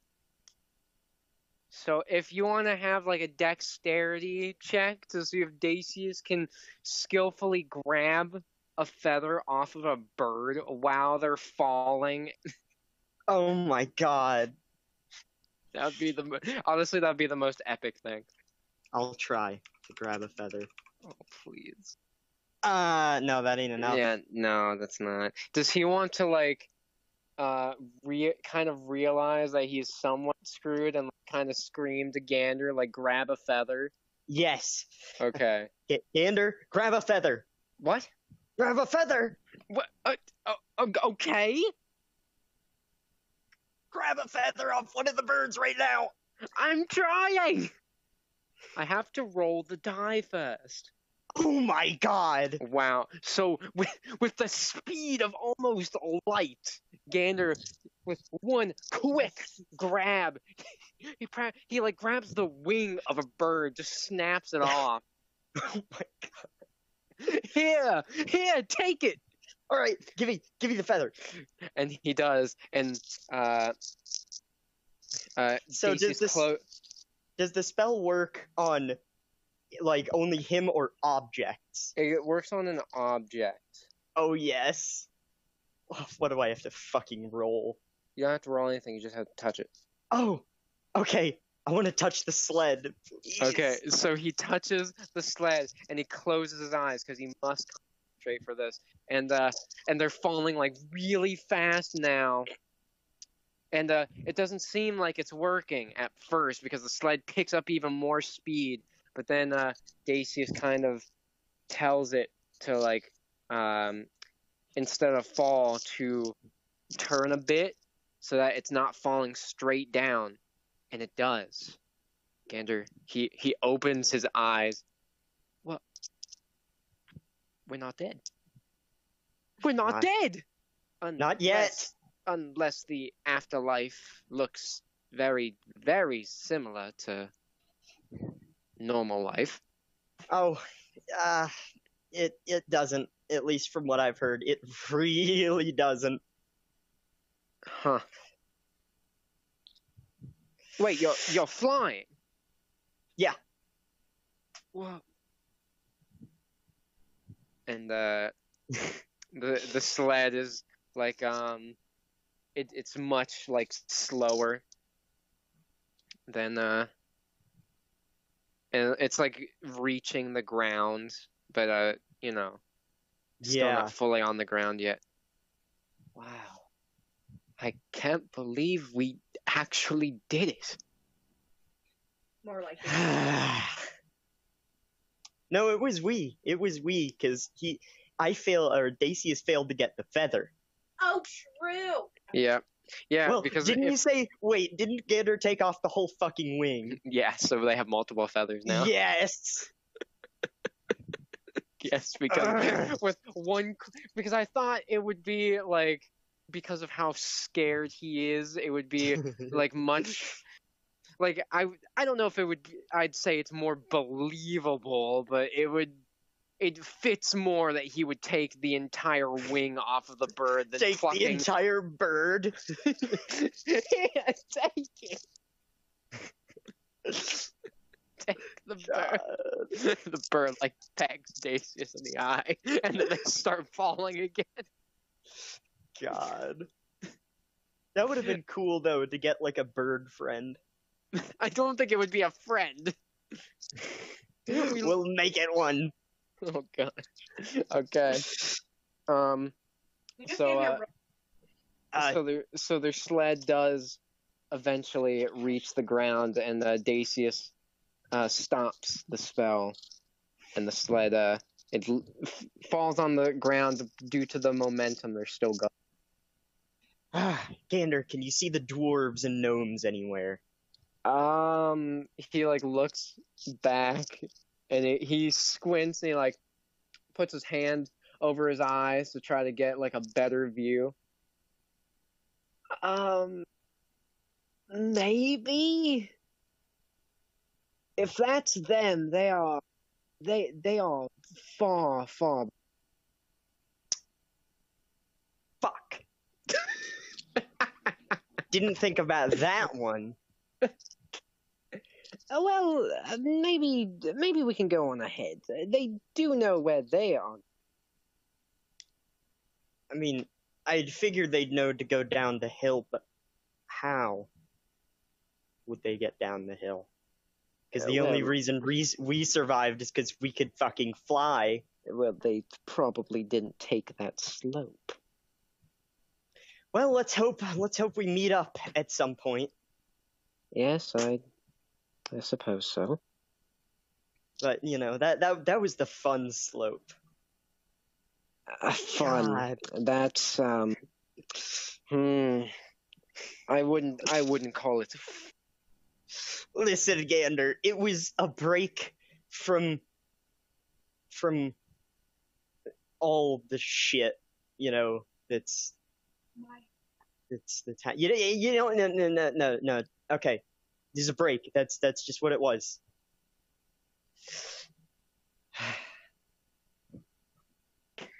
And they continue riding along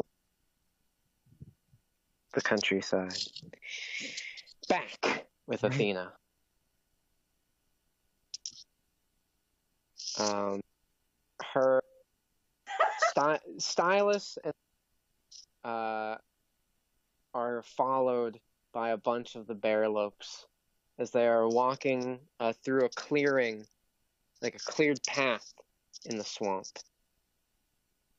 Is she gonna say anything, or?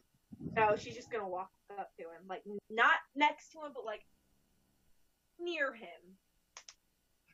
Okay. Wait, where are we going? Like, how are we getting there? And is there any place we can stop? We're going through the town of Noomtle. Yes, but is there a place I can stop to get some healing potions and other necessities? Well, I would imagine. Well, we need to make a stop then. He keeps walking. Yeah, or I guess we're not gonna make a stop. Get there. So, how long will it take to get there? Oh, it shouldn't take much longer. And after we reach the village, it's only about a day's trek to the Elven Kingdom. Fun. Well, a day? Yes, a day. There's no way we can go faster than a day. Get there faster. Not if you want to be secretive.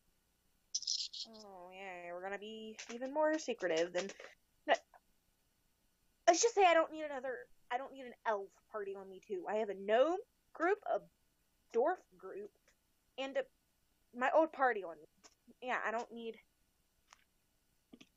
an elf. You must have done something quite despicable. Not intentional.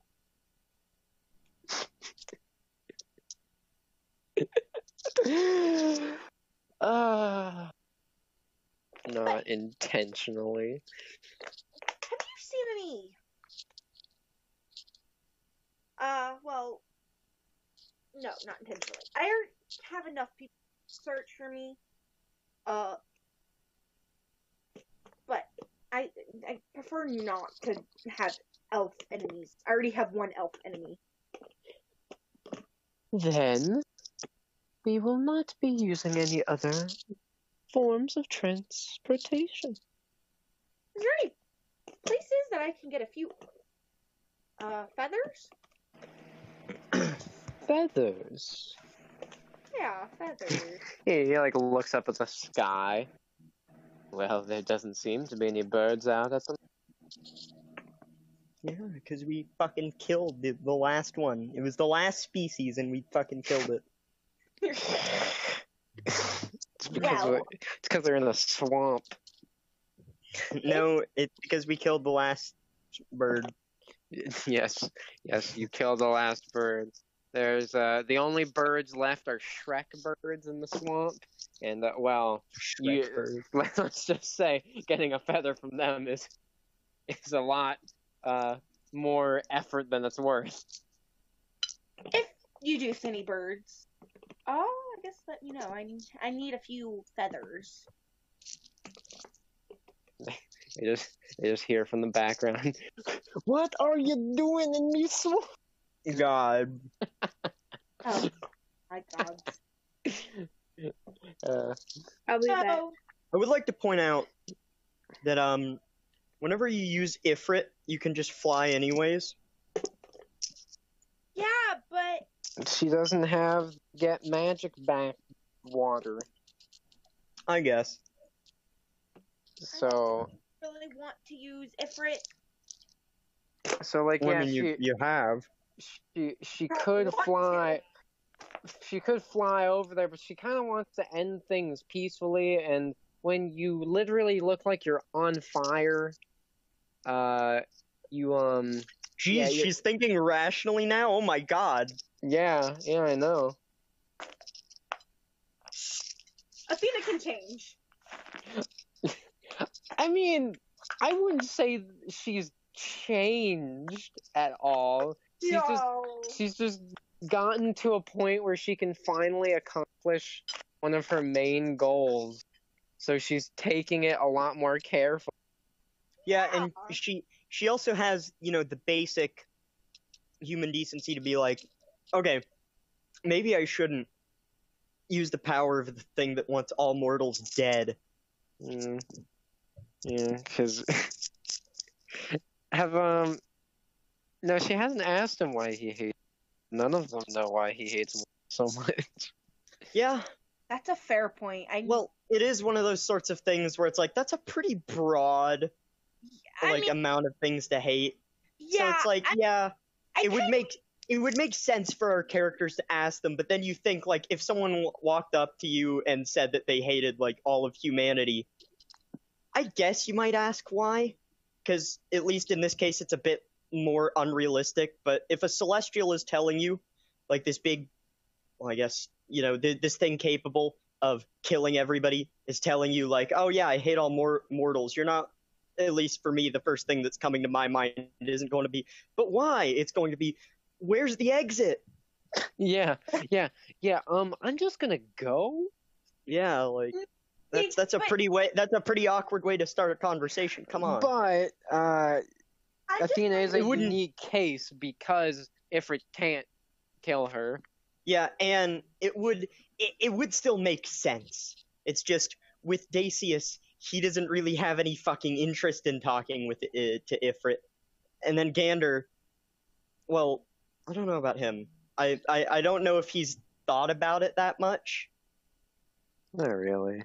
And then Lashana just wouldn't fucking care. Yeah, Lashana doesn't care about freaking, like, why Ifrit hates me. Cares about is that Athena's being a brat and I can kill her now. Yeah, and maybe sometime, I feel like at some point in the game she needs to get, like, the mystical sledgehammer, not Warhammer. Mystical. Like a legendary sledgehammer. An elemental encrusted sledgehammer passed down through ancient mountain dwarven kind. Yeah. And they view, like, it's stuck in the stone, and only one with enough murderous intent can truly wield its power. And she just fucking picks it up. Yeah, like, and not even, like, standing by it and trying to lift it. She just grabs it in passing. Yeah. Like it's her coat that she left on the door hanger or something. God, we're gonna go full fucking Doom. He just grabs it and starts leaving. She's just like, thanks, bye. She's going to get herself killed just so she can go to hell, just so she can use the hammer. Yeah, they're like, the hammer's too powerful to use on any normal being here. And she's like, gets herself killed, appears in hell, and just defeats all these demons and stuff. Then we have to have a mini adventure where we go to hell and, like, Satan or whatever. He's like, please get her out of here. God. She's killing everyone. Like that sounds like a problem. Yeah, dude. She just fucking beats the game for us. She's like, I'm beating this game, I'm out. And then we're like, Lashana, how'd you do it? She's like, I just whacked him a bunch of times. I just hit him with the sledgehammer. Yeah. I just did this, and there's a demon. As Peter Gabriel would say, and he starts, let me be your sledgehammer. Screaming and trying to run, and she just, like, tosses it at him, breaks his head open, and it comes back to her. It's like fucking Thor's hammer, except it's a sledgehammer. It doesn't even look magical. It just looks like a fucking sledgehammer.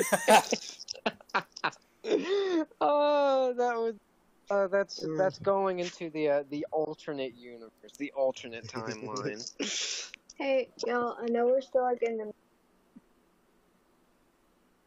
What? What? I have to go. Okay. All right. Okay. See you, Tessa. I imagine Yeah, see you next week. Have a good time on your trip. Thank you. Have fun. Thanks. praise Allah. Oh my God, Kevin. Okay, Bye. bye. All right, so let's get back. She to sounds the, tired, by the way. Sounds like she needs her beauty Let's sleep. get back to the to the matter at hand. I do want to see something. Athena, what does her haste spell do? Haste. Oh yeah, you do have that. All right. Here.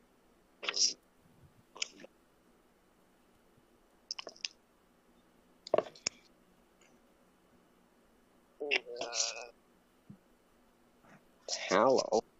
What's Hallow do? Oh, baby. That sounds like Ooh, baby, Fucking baby. you're gonna kill someone's relative and make them go cry at their fucking grave. Oh wow. You touch a point and infuse an area around it with holy or unholy power. The area can Wow. have a radius up to 60 feet, and the spell fails if the radius includes an area already under the effect of the spell. The affected area is subject to the effects. First, celestials, elementals, fae, fiends, and undead can't enter the area, nor can such creatures. Oh, okay, so it's just like the magic circle. I Yeah. want it. It's like a P magic circle, I guess. What does it require? It requires herbs, oils, and incense worth it. Oh, never mind. I mean, yeah, it is a more OP version of a magic circle, but But at least Magic Circle just Hold on. required some fucking silver dust. yeah, this requires herbs and oils and stuff, which we do have, but 1,000 gold worth. Ah! Well. Yeah, so, yeah, we're, yeah. Anyway, I don't want that. Yeah, I know. I'm looking, just give me a sec. There's so many spells that, and by some I mean most, that I haven't even heard of. Hands Hatter. Choose a willing creature that you can see within range. Until the spell ends, the target's speed is doubled. Oh. It has it has an advantage on dexterity, which So, makes Coke. sense. Like I mean- magical Coke. I mean, pretty much, yeah. Okay. You know, Oh. at some point, I want to fucking meet this Hatter guy. Oh, it literally is, because it says right here, when the spell ends, the target can't move or take actions after its next turn, as a wave of lethargy sweeps over it. Oh, it So, yeah. literally is magical cocaine. Yeah, it's magic coke. They're not even ever gonna use that in combat. They're just gonna fucking use it like quote recreationally. Yeah. That Well, I mean, is a really good idea. well, remember, the creature has to be willing. Well, yeah, that's what I mean. So they have to want the magic coke. But that still gave me a really good idea. Athena Give wants yourself the magic coke. Coke. That's Don't exactly even- Oh my God, here we go again. Like, she gets the stuff for haste, and like, she thinks, oh, I know what this spell does. It'll be a great idea. She uses it, and she... Her nose starts to bleed a little bit. Yeah.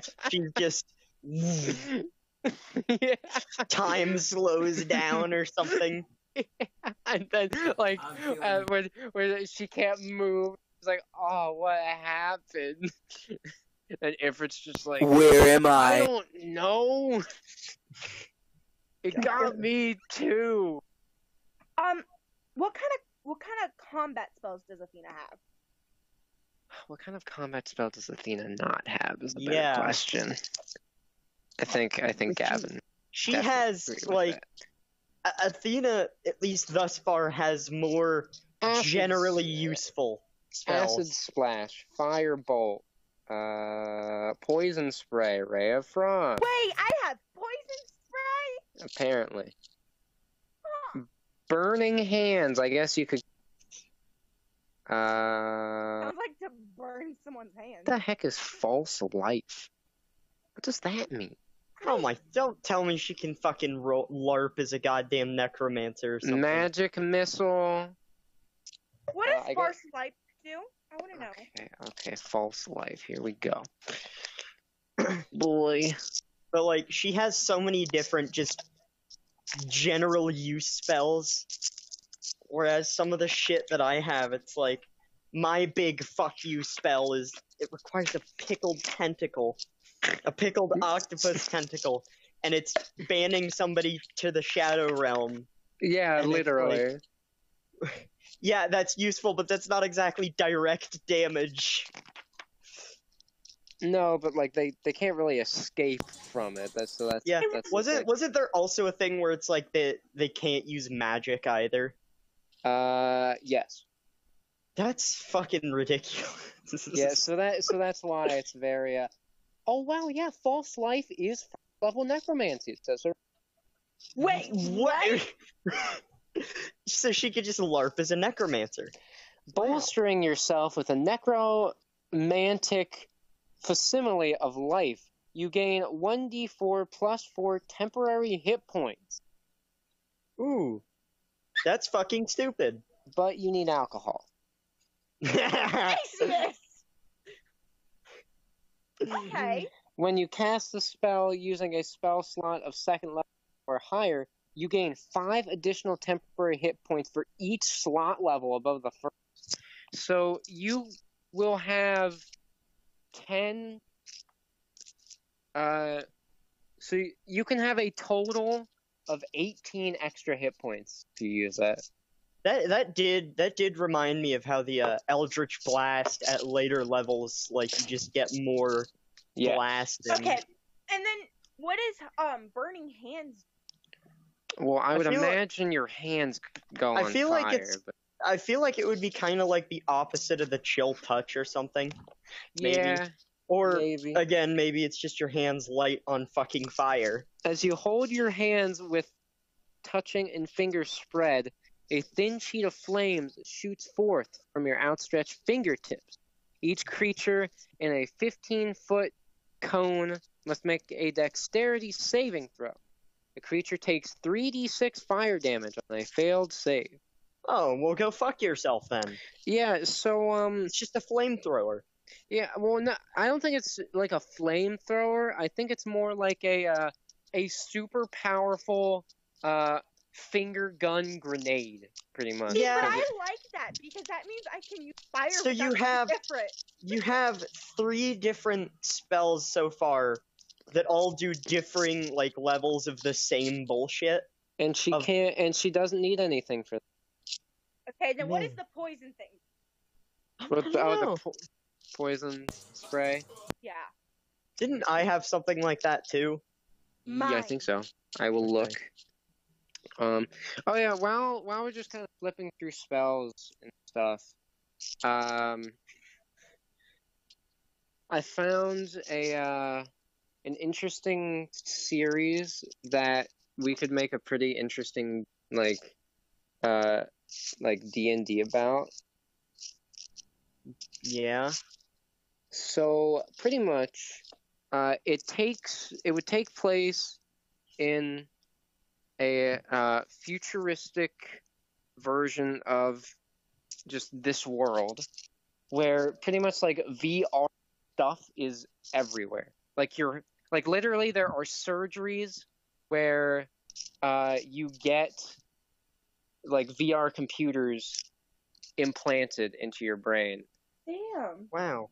That's reminding me of Sounds like fun. Little horror comic I read once.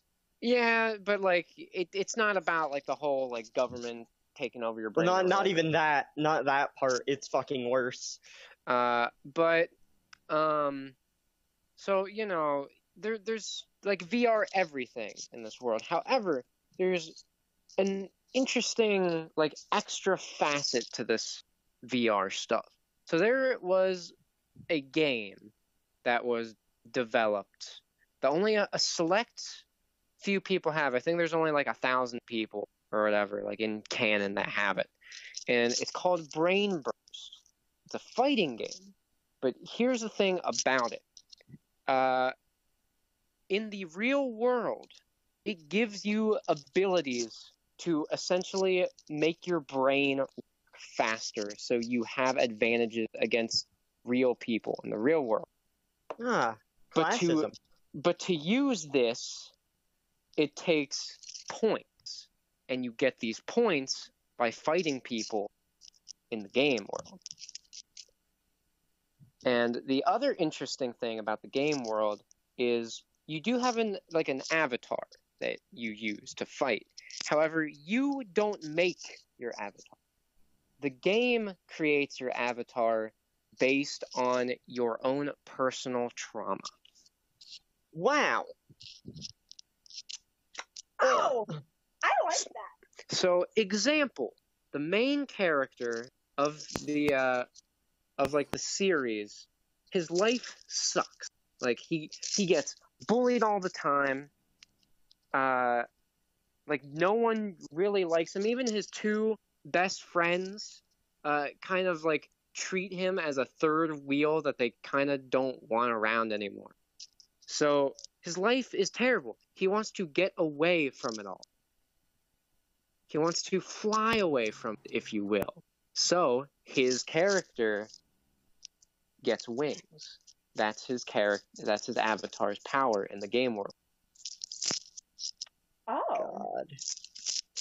So I thought it was gonna be something else where you had to like exist as some form of, you know, your trauma. Like if you were scared of, if you had some big fucking scare with the ocean, then you were turned into some fucking sea creature thing or something. No, but you do, like, to get stronger, you do have to pretty much face your trauma in order to, like, gain new abilities. Yeah, I wanna... I feel like I already know what my character's goal would be. So like, I think that would definitely be an interesting thing. I think it would too. Yeah. But and like each avatar in the game world, like they're all assigned like a color, and you get a color based on what your like personal goal is. Oh. So there's like normal color and there's metallic color. Normal color is when you want to gain power to do something. And depending on what that thing is you want to do, you will get one of the primary colors. Then the metallic colors are for people who want to shield themselves away from life. I feel like I know what I'd want my character's goal to be. Because you said that only like a select 1,000 get to, you know, do the VR thing. Yeah. So I'm thinking I'm thinking that his goal is to try to shut it down. Yeah. That's actually pretty interesting. That works. The so like the goal for like most people is the max level, at least from what everyone knows, is level 10. And the only way to get to level 10 is to pretty much like beat all the main factions that are in the game. Once you get all the main factions absorbed into yours, you will gain level 10. I will be right back. Okay. I gotta put the dog out real quick, but I'll be right back. While he's gone, yes. Here is the poison. You extend your hand toward a creature you can see within range and project a puff of noxious gas from your palm. The creature must succeed on a Constitution saving throw or take 1d12 poison damage. Ooh. That sounds like fun. I like. So there you go. what are her, like, shield... Does she have any shielding spells? I don't think so. I'm back. I mean, Cool. well, If she does, I'll be able to use the ring, but, you know. I don't think. Well, so like how the ring works is if someone puts you, like, example, if Dacius comes back, sees Athena, and let's say he gets that tentacle he needs. He uses the Hunger of Hatter spell on Athena. One of the effects of that spell is in that void, Athena can't use magic. However, because of that ring allows her to use magic. But that still doesn't change the fact that you're being slapped around in the void, unless you do something to change it. Right. So ultimately, the ideal scenario is that doesn't happen. Yes, but like that's how the ring works. So if someone puts you in a realm or some area where you shouldn't be able to use magic, that ring protects you from that effect, so you can still use magic. Okay, so it still allows me to use magic. Yes. It doesn't give you unlimited magic, it just makes you still able to use your magic. Yeah, no, I know. Yeah. So. Hunger of Hatter. I want to meet Hatter. Sounds like a great guy. This eldritch Cthulhu monster. Is it an actual being? I don't know. Because I know, D&D has a bunch of its own pre-made fucking beings and gods and D&D I have deities. I would imagine yes, it is something. I would imagine either Hatter is the void itself, that is the creature, or I think it's just because of his name, but if I ever did meet him, I'd really want him to be like one of those fucking 1950s or 1980s sales people in a fucking top hat. Why, hello there, good chum. Yeah. My name is Hatter. Hatter. And welcome to my dimension. Here you can always hear the tormented cries of millions of souls. I may or may not also caress you with my tentacles on occasion. So don't you worry. That would be fucking amazing. That needs to happen at some point. It's just the Fallout guy. Yeah, with tentacles. We fucking anyway. meet Hatter. Yes, anyway. Athena kind of wants to, start walking behind all of them. Okay. So she begins walking slower, allowing to pass her. And then she wants to walk. And then she wants to, as she's walking, she wants to go into the mind space. Okay. Ifrit, is it possible you to show me my friend? Or I'll still be were my listening, friend? but you won't hear me much until you guys sign off, so I'll still be listening. Alright. I don't think so. I wouldn't even know where to look. On the snow mountain, maybe? Do you really think they'd still stay up there? I'm sure they mourned, but they wouldn't stay long. They still might be on the mountain. Maybe they're coming down. Wait a minute. Wait, hold up. What was that one spell? An area that I'm familiar with, I can... Yes. Yeah. Was it clairvoyance? I think it was clairvoyance. It is. Ah.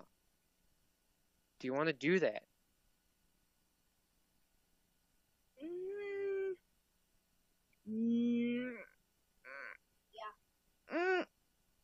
Yes, but I don't want to do it on my friend. Well, it's just a place you're familiar with. It's I not. want to do it in the throne room at the Capitol. Oh, okay. Do you want to hear what's going on, or see what's going on? Here. Okay. So, Athena uses clairvoyance back into the throne room of the castle. And while she can't see what's going on, she has a clear vision of how it looks, or at least how it used to look in her head. And she does hear the king talking with his advisor. The war is coming soon. I am aware, sir. But are you sure we should be sending it out? It might be our only chance. I'm not quite sure. It still seems rather odd that they would be helping us.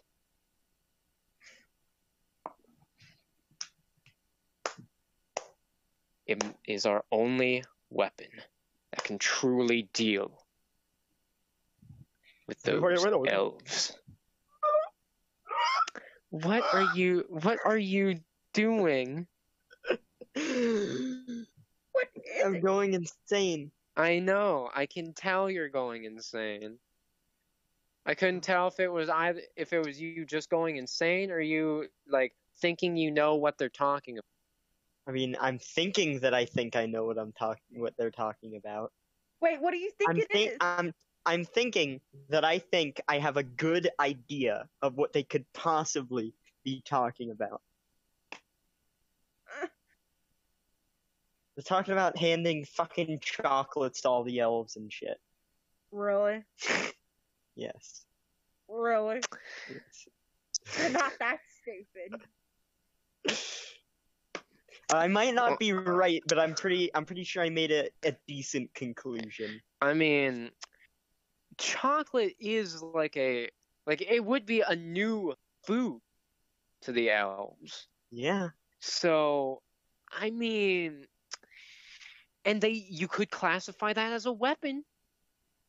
It's their ultimate weapon. I'm so confused. And I mean, it would seem odd that the fucking chefs and bakers would help, the king and them in their war effort, or quote war effort.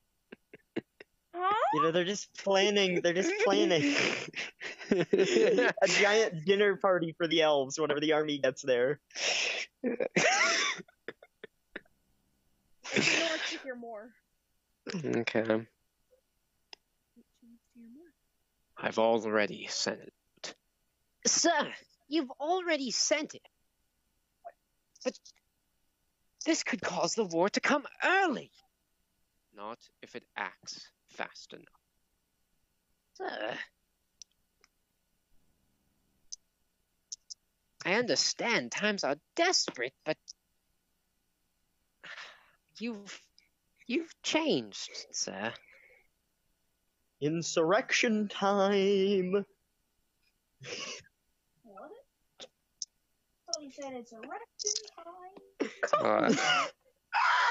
That is not at all what I said. I said insurrection. Oh. Ignore him. He's 12. I think we should be more worried about that since he's 12. Yeah. You don't want to know. We really don't. You really don't. We Well, anyways, truly do not. back to the important information that is being conveyed directly to Athena. Yeah, back to the exposition. To the vague exposition. Gotta be specific. Vague Like your exposition. pickled tentacle from an octopus. Yeah, she figured it out. She figured it out. That's what they're doing. They're talking about getting pickled tentacles from all over to unleash the full might of Hatter onto the elves. I mean, they could. I'm sorry. I tried to be cryptic. I tried, but it just. How would you like our new brand of death? New brand of death. It comes in 3 sizes. Yes. How would you like the taste of Chef Boyardee death? Anyway. Anyway, does she continue listening? Yes, of course. God, I can tell that you weren't prepared for this. Who? Audrey or me? You. Oh, I wasn't prepared for you being like loopy. No, I did not. I did not prepare for any of that. Anyway, she can hear what sounds like someone getting up out of a chair. Come on. It's time we go check up. As you wish, sir. And she hears footsteps. And then she can't hear anything. I like the politics. Father has changed. He would never leave the throne room without somebody in. There's always. Shush, okay? Gavin, you're on something. He really is. You want to share? Sad face. Okay. Well, he can share his possible true thoughts and theories once the session's. Yep. Okay. Which, judging from how his brain is going and what time it is, will be soonish. Donish.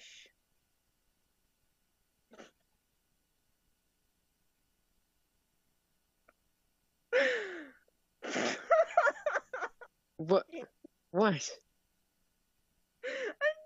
done. I can tell. All right, let's get this scene done so we can all just not break down from Gavin breaking down.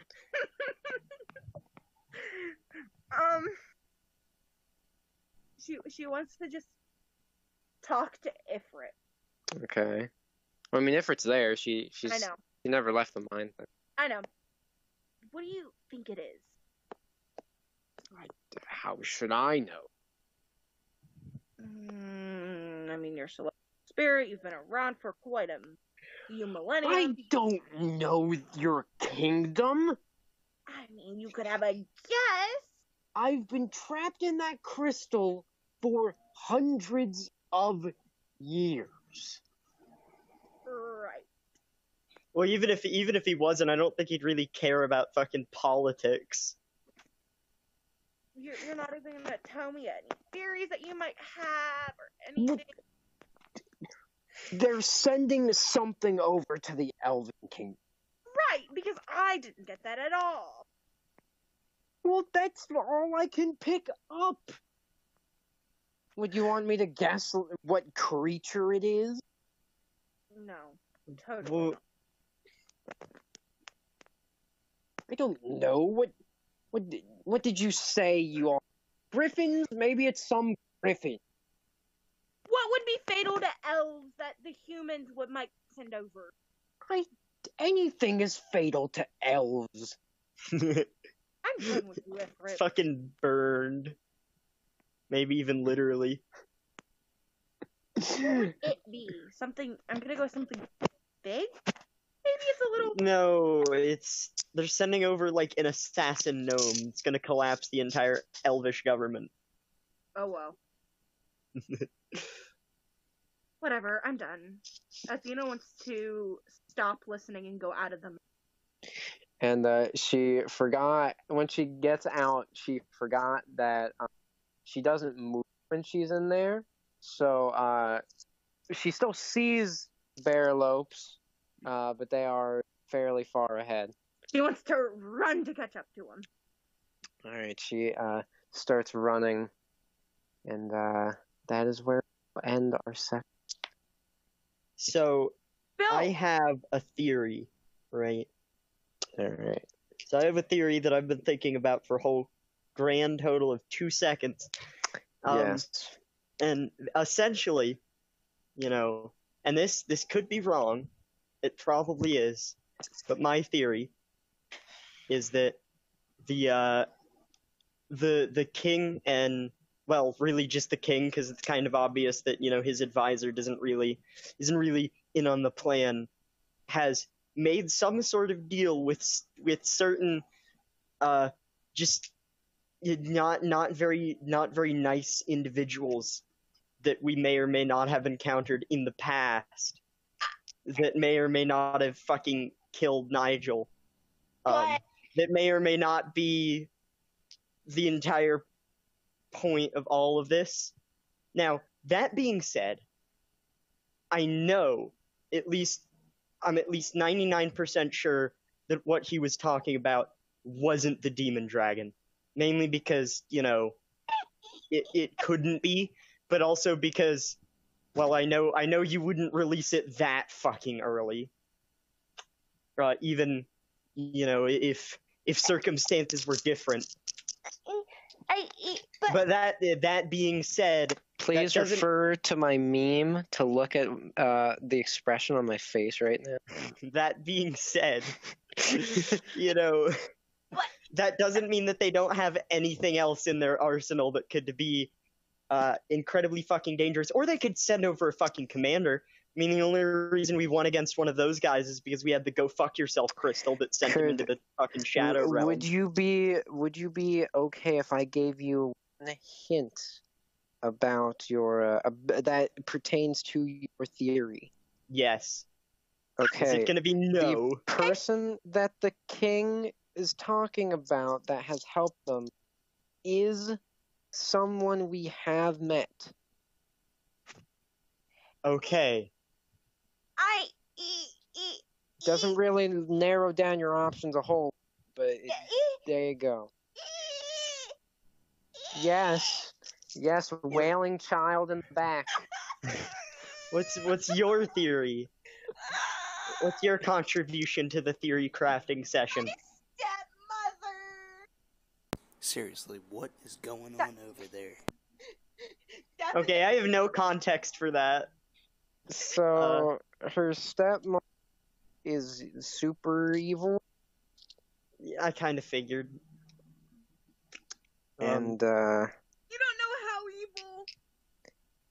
Yeah, her stepmom's pretty bad, so that's, I don't know if that's part of it. Well, at the end of the day, whatever it is, they referred to it as an it. Yes. So we can pretty reasonably assume that it's... And, of course, the SpongeBob episode with the fucking Alaskan bullworm came to mind. Because that's the level I'm on right now. That's the level of deterioration. Bullworm. Mind degradation. That's where I'm at. If it is what I'm thinking, why are the things barking? But why are they? Never mind. Anyway, but so that's. If it is what I'm thinking, they're screwed.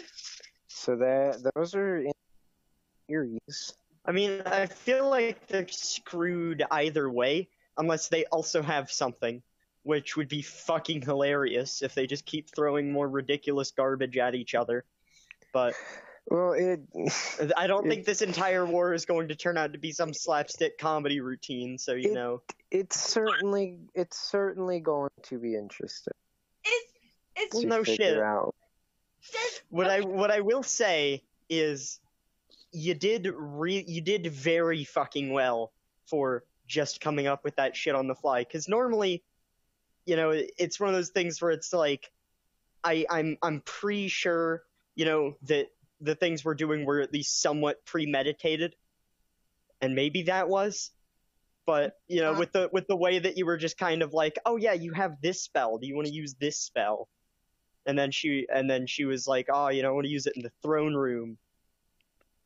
Especially considering the circumstances, I imagine that was a bit of a curveball. Okay, so this session, It's not. So, I'd say like, I don't know, maybe 2/3 of our sessions, I have at least 1 or 2 big scenes, planned out. Not really the circumstances around, but I have like certain specific scenes that I see in my head. I'm like, oh, I want this to happen, and if there's like some logical way it can happen, then I'll get it to happen. This time, this is one of those sessions where, because there have been multiple where like I don't really have any plan exactly. Yeah. What I will say is, I think this session was pretty good setup for the ones to follow. But other than that, the ones to follow, it's like first Xander wasn't here. Tessa had to leave early. You're kind of not there. Also, you did pretty well. But what I will say is, the stuff that I did with Dacius, like, I'm gonna be real, was intentional. I do have an actual thought process behind that. That's not just me being fucking, haha, look at me, I'm going literally insane because I haven't slept in almost 24 hours. Though you can't deny that partially. Yeah, it's partially due to that. The main problem I had this time is just thinking of what to say. You might have noticed that my dialogue was a bit more awkward this time around. Yes. Which also has something to do with just trying to figure out what the tone is, but it also does again tie into the fact that I'm still trying to find the point where Dacius is going to get a fucking emotion and just stick with it. Because right now, he's not going to do that. That's not going to happen, because there's something different happening like every 5 seconds. Yeah, we haven't gotten to a point of just like levity now. that might justify. Yes. Okay. So the theory I have is literally going to me if I do not know the thing. Okay, so just is Athena's stepmom involved in the thing that me and Tessa messaged about that one day?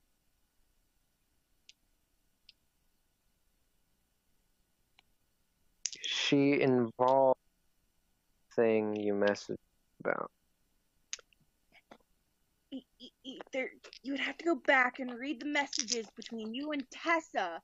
Like, Tessa DM'd you whenever I was at her house one night, and we were talking, and I came up with this idea, and then she came up with this other idea, and then she was like, I'm gonna message Corey about it, so she did, and I don't know if you know what I'm talking about, but... I know what you're talking about. What I'm confused on is that Tessa answered that question when talking to me about it,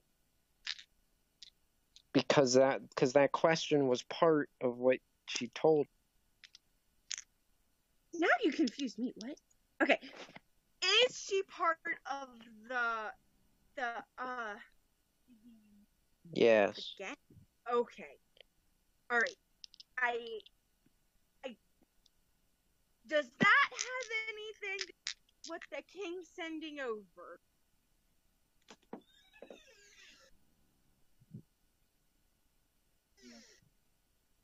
That is not an easy answer. But I think for the sake of your imagination, to run wild. Yes.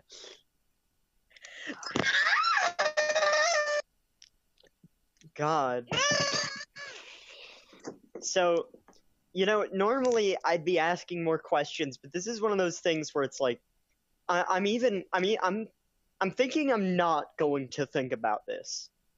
Mainly because this is one of the few scenarios where it's like, Athena would be the only one to know about, this whole thing that the king has. All everyone else knows is Athena's going to the capital.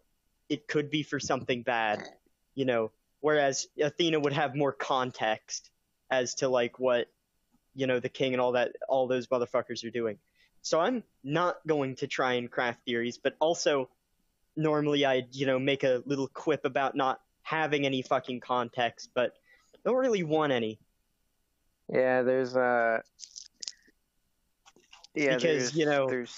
it's a complicated, it's a very complicated web of things. It's not that.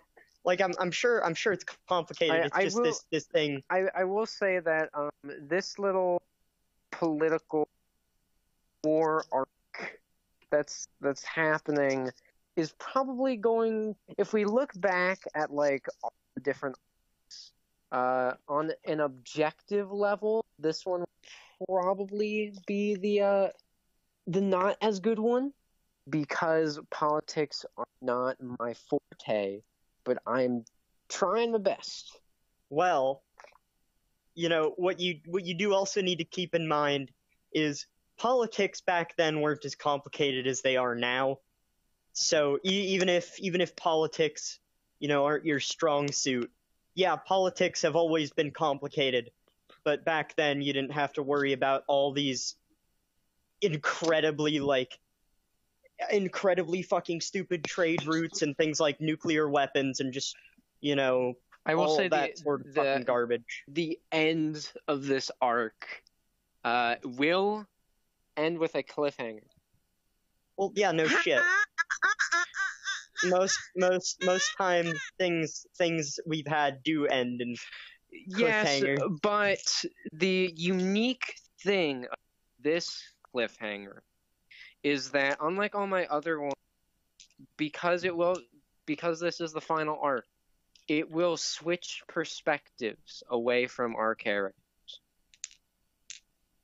Okay. This cliffhanger will show perspectives from other characters. That sounds pretty fucking interesting. To establish the next I don't know, I don't think this will be the next arc. I don't think the cliffhanger will lead into the next arc whenever we go back to Dragon Prism, which I don't know. Maybe it'll be in the winter time. Maybe it'll be next summer. I don't know. But it will be a cliffhanger that we'll have to keep in mind. Yeah.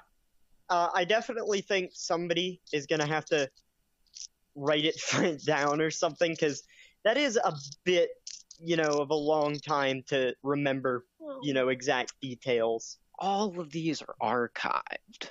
Yeah. So if you need to remember something and I don't remember it, like, I don't know, if you message me and you're like, hey, what happened here? Because I've been thinking about it, and I don't remember, then Hunter has all these archived. Yeah. So when in doubt, message Hunter. Yeah, when in doubt, watch YouTube. But I am... And Pinky Out. Can't forget about that. God. I swear he keeps saying...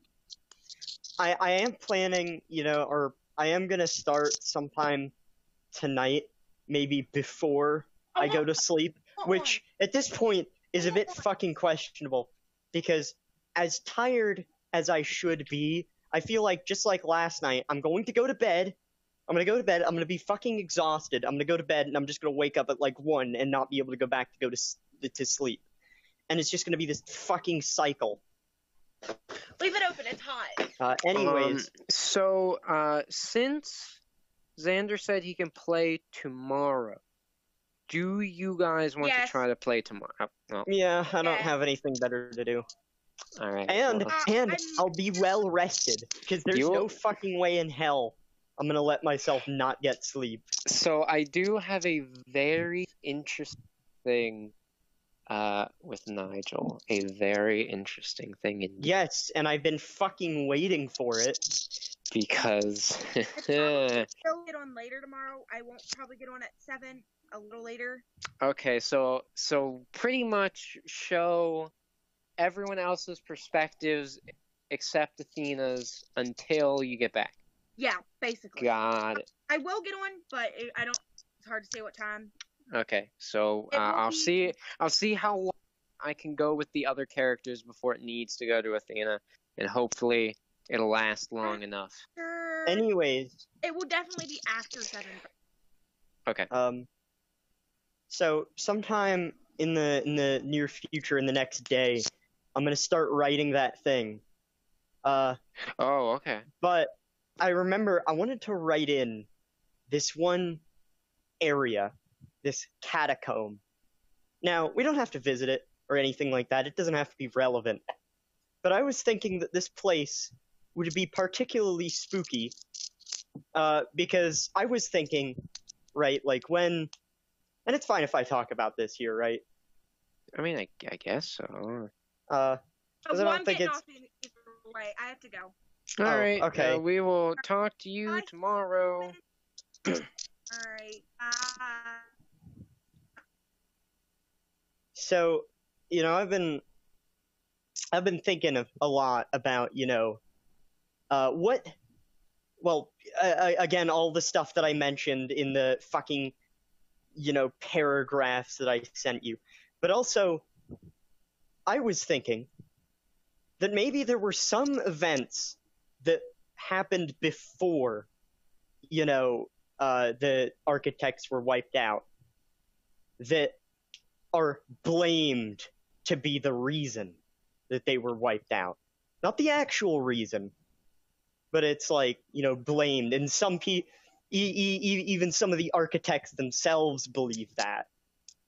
So I was thinking that this catacomb in particular is one of the only places where,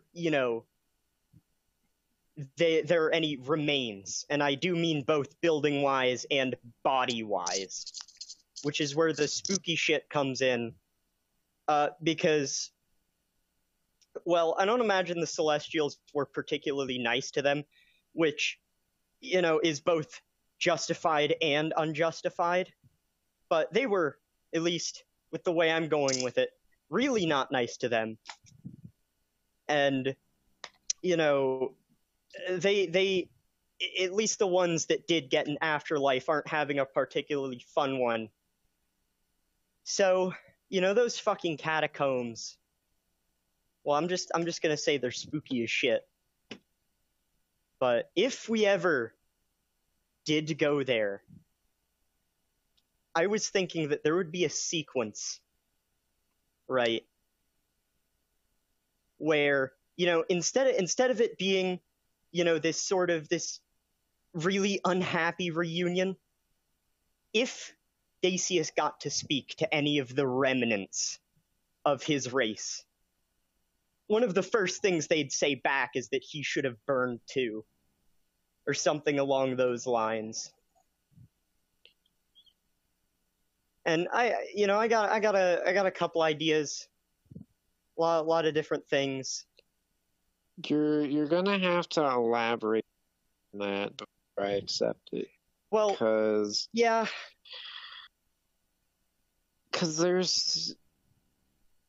from how I'm thinking about it, it can work, but not well, I guess, easily. I don't have to do that. Like, that was just a thing that I was fucking around with. Because again, as I said, this is more just me, messing around with ideas, just writing shit. And I'm not gonna sit here. I'm not gonna, step on your toes or try and dance around shit. So I probably won't do it. Alright, because so first problem is to treat them. So saying they treated them badly, Well, it really all depends on I mean, how you interpret it. yeah, like I'm not gonna sit here and say like from that's not necessarily how I meant it. Like, I'm not trying to sit there and say like, oh, they sat there and they fucking tortured them and all that sort of shit. That's definitely not what I'm trying to say. But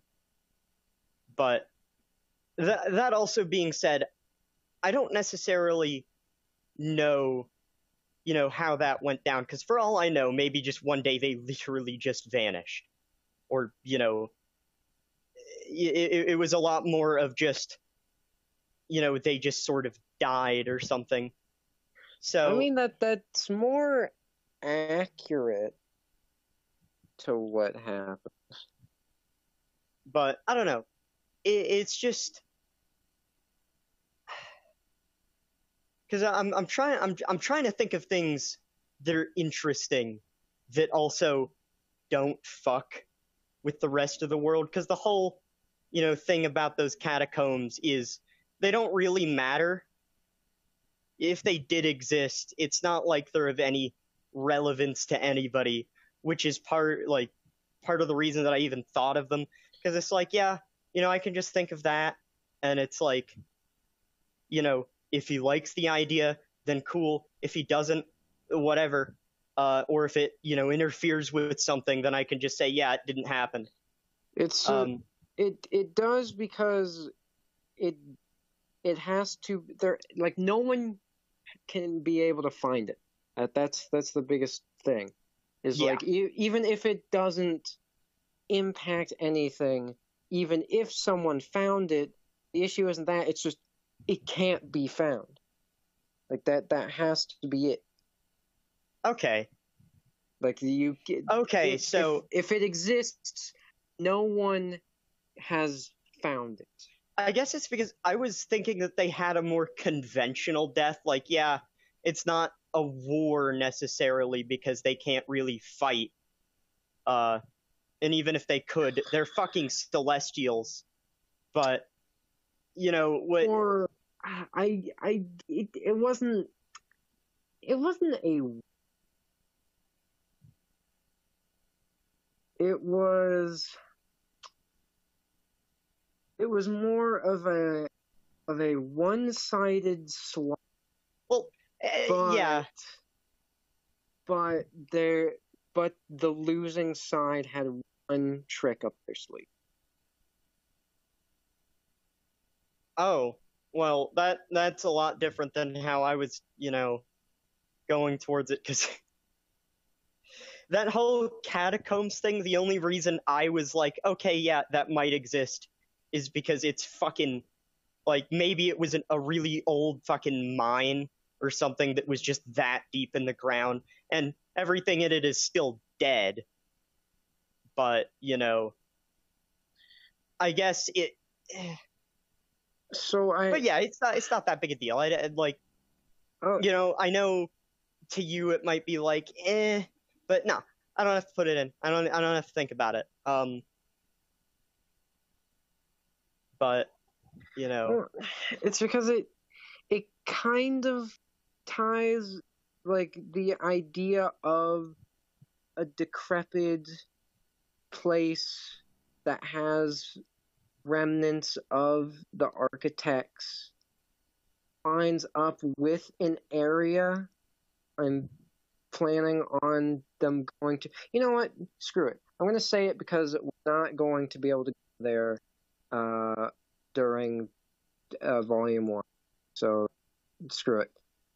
I had a place that would be only known as the Scrapyard, where it was, like, now it's practically a desert, pretty much. Like, it's got, like, burnt, like, there's sand, it's super hot there, there's, like, no land and stuff. And the reason they call it the Scrapyard is because there's, like, whenever there's pieces of armor you don't want to sell, like any like old weapons like you can't do anything with. That's like the place where they go, where you can just get rid of them. And the place is just full, like, the armor and weapons and stuff. But the main thing it's full is architect technology, because that is where their city used to be.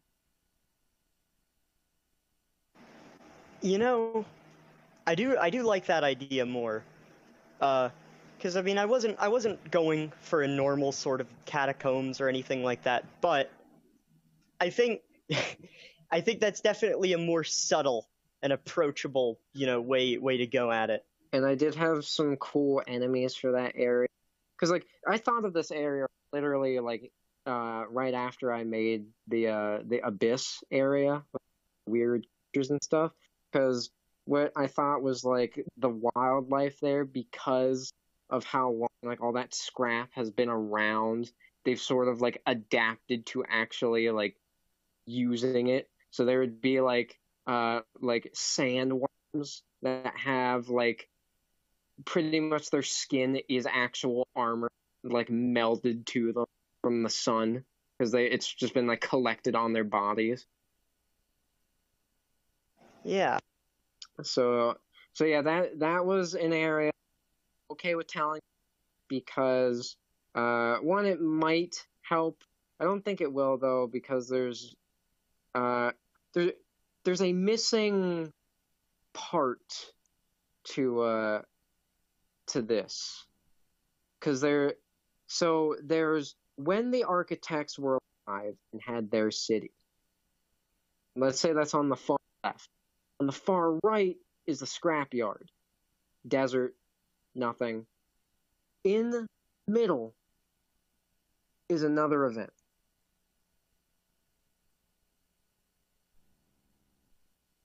Wow. So something happened before it truly became the scrapyard. See, the thing is, right, is the only reason that I really wanted to, tackle trying to sort of go into detail as to what the architects were actually like was because, for the most part, you've came up with a lot of, Dacius's backstory. So I was like, I kind of wanted to sort of pitch it in, and I mean, I have been, but it's just one of those things where it's like, I don't know. As much as I like how it's been going, as much as I think it's fun, like at some point, I was just like, I don't know how to describe it, because I guess after a certain point, it just didn't. It didn't feel like it didn't feel like Dacius was your character. Yeah. Yeah. It's more and I get that. It feels more like Dacius is an NPC that I made that you are playing as, because I have all this backstory for him that you don't know yet. It fits, like, because it allows me to, fucking play the character and shit. And it's like I don't want it to change. And it's also a way for him to have a big backstory, because you've given him big backstories before, but the problem with those is like they made him too important. But yeah, with this one, like, yeah, he's done a lot of stuff, but it's never really been that important. Yeah. It's like, on the one hand, I'm fine. Like, I'm fine. I like how it's going, but that's kind of why I was like, okay, maybe somehow, I could try, to introduce something that, wouldn't fuck with the character, because he wasn't really there to experience any of the shit, right, with the architect. So, well, the thing isn't like what you're doing doesn't screw with Dacius. It just screws with the. Yeah, no, that's the thing. It's like no matter what I try to do, it's going to screw with something. I mean, And it's like, yeah, I get it's that the ideas they aren't the best, but it's just one of those things. I don't know. it's just I don't know. You've only really said that idea. So like, because you said you were trying to like think of like how government and stuff and like that I'm fine with. Like as long as it's not anything big as in like a new area or like something like that. I'd say try to keep it contained within their city. Yeah, well, that's what I planned on doing anyways. But it's like one of the big things is, you know, I wanted to have this big thing with politics, but I can't really do that, you know. And it's like this is less like I'm not trying to get you to do something different. It's more me just venting. Yeah. Because I know that there's nothing you can do different. If I want it to be, you know, if I want it to keep going the same way that it is, then it's just like, you know, let you do your shit. But I don't know.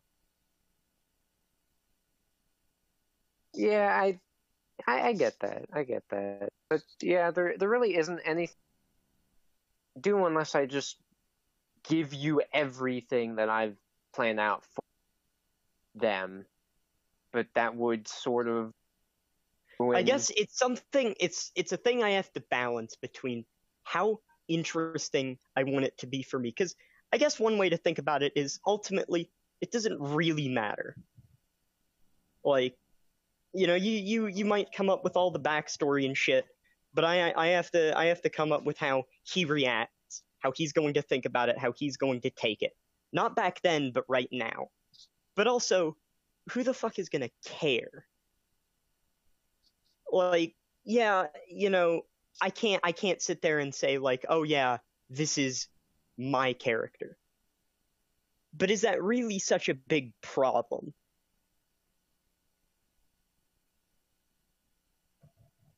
But I don't know. I think I lost you for a second. What, like, did I cut out? No, I was just like,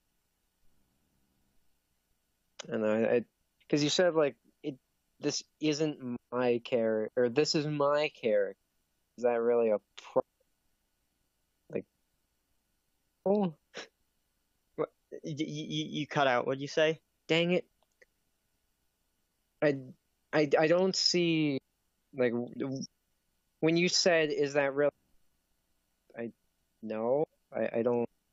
don't see how. What did you hear me say?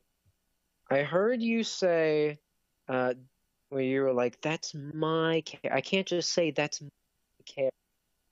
Yeah. But like, and then you said, "But I don't see why that's a problem."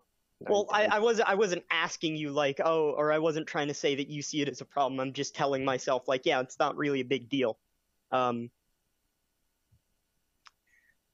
But yeah, I don't know. Yeah. And I guess it's just it doesn't. If you want to know his backstory, I'm okay with giving that to you. Not real. Like, that's the thing, is like, on the one hand, you know, I could try and take the reins, but then there's no, you know, surprise to me. So it's like, yeah, you wouldn't be able to act it out as well, too. Yeah. So what's already know.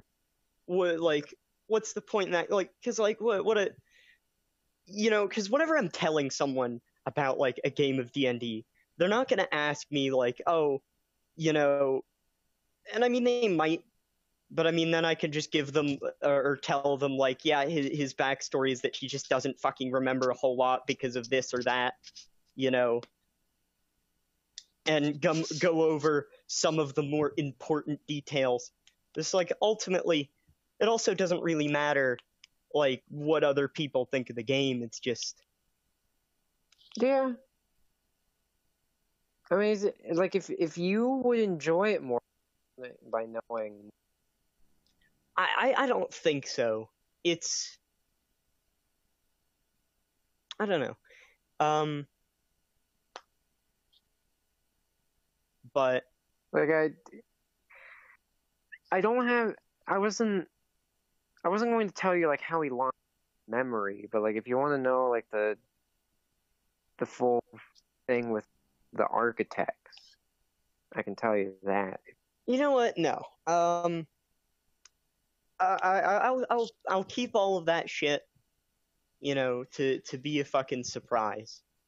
Alright. Because it doesn't fucking matter. But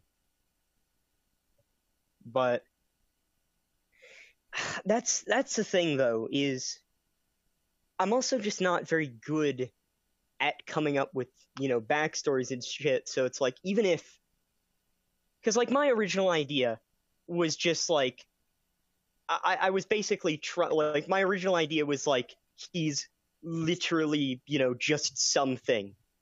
Yeah, Which that doesn't make a whole lot of sense, but it was just sort of the point.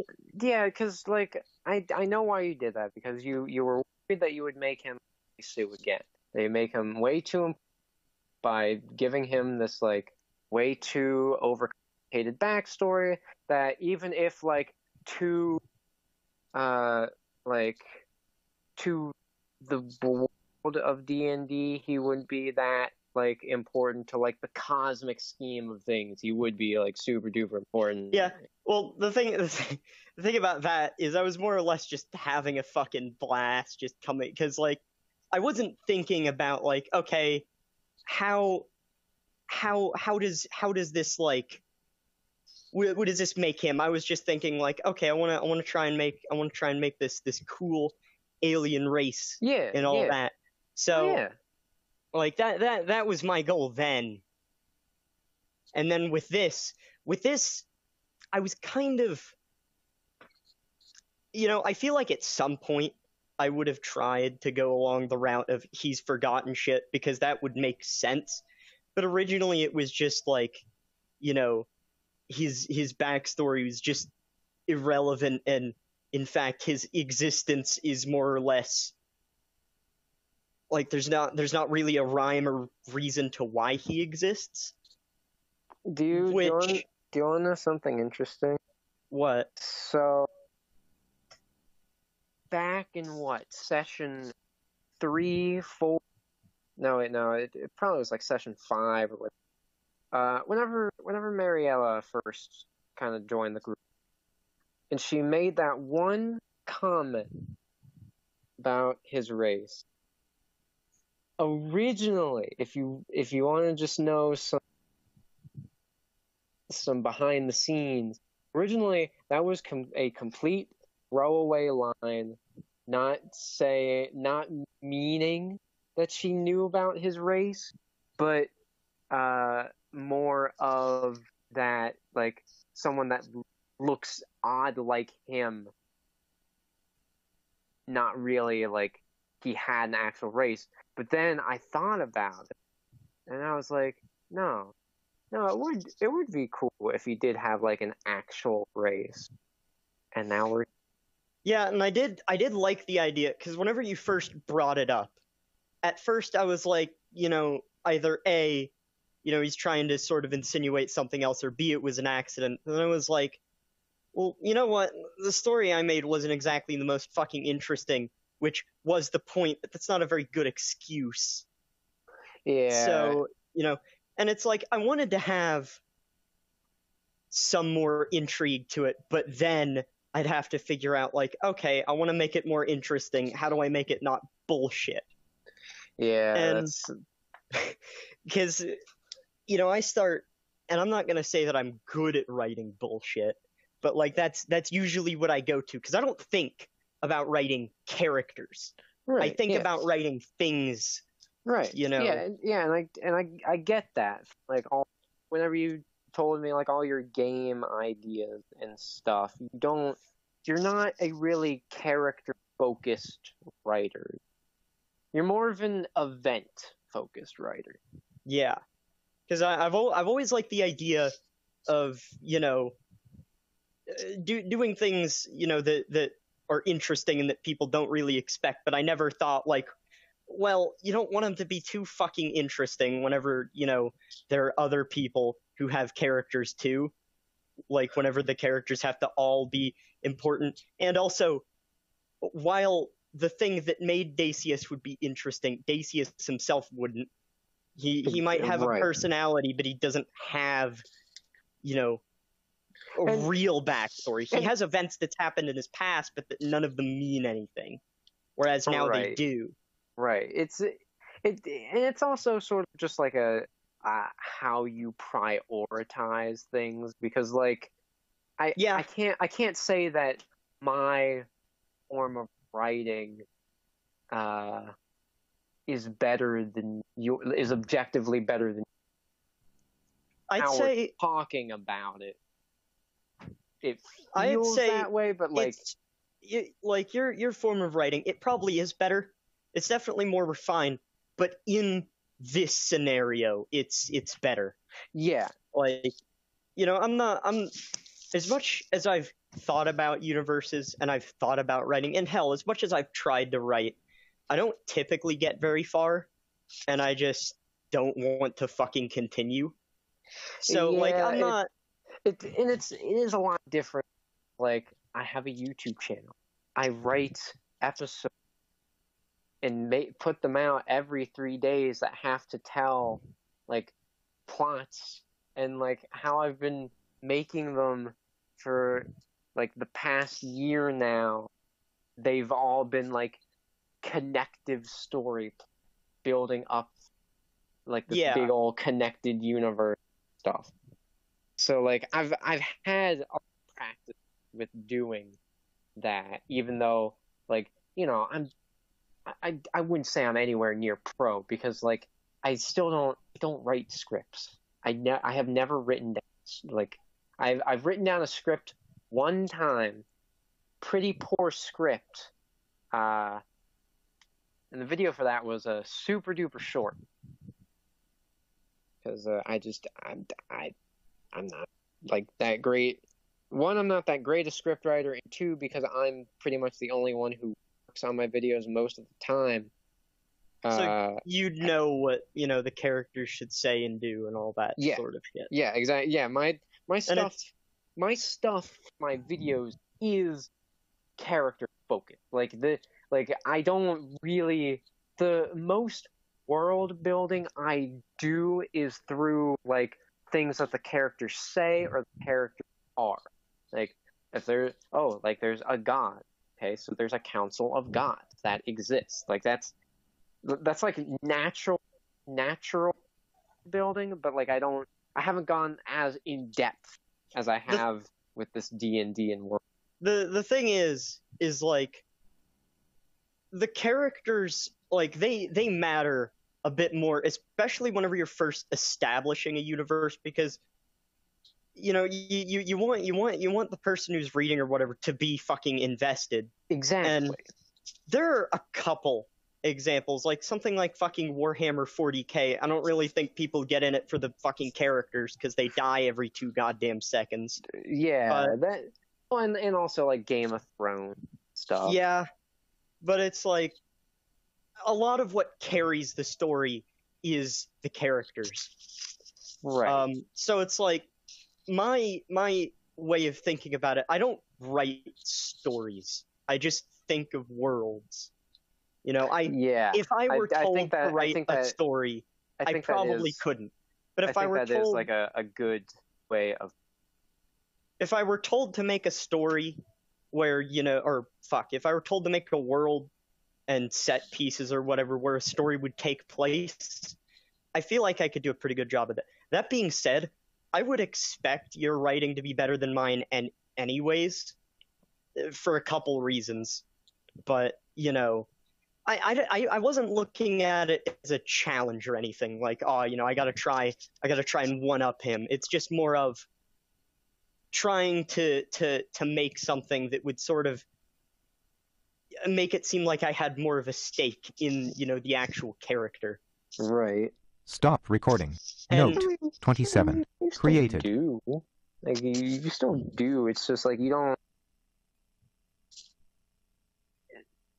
You just don't have like really much on what he did in the past. Yeah. You do everything he does now. Him learning about his past, of course, is like a very interesting way of handling character, because most of them know their past. Yeah. So I get it. I 100% get it. But we both like how going now. But what I've been trying to focus on is trying to just make, how he acts at least seem natural. Maybe not interesting or whatever, but at least how I think he would act. Yeah, I do think he does need some more, just some more scenes of him actually, like, emotional. I would say that's like, and yeah, even then, that's the thing. We've had a lot of scenes, or not. That is one. Yeah, I'll let you go first.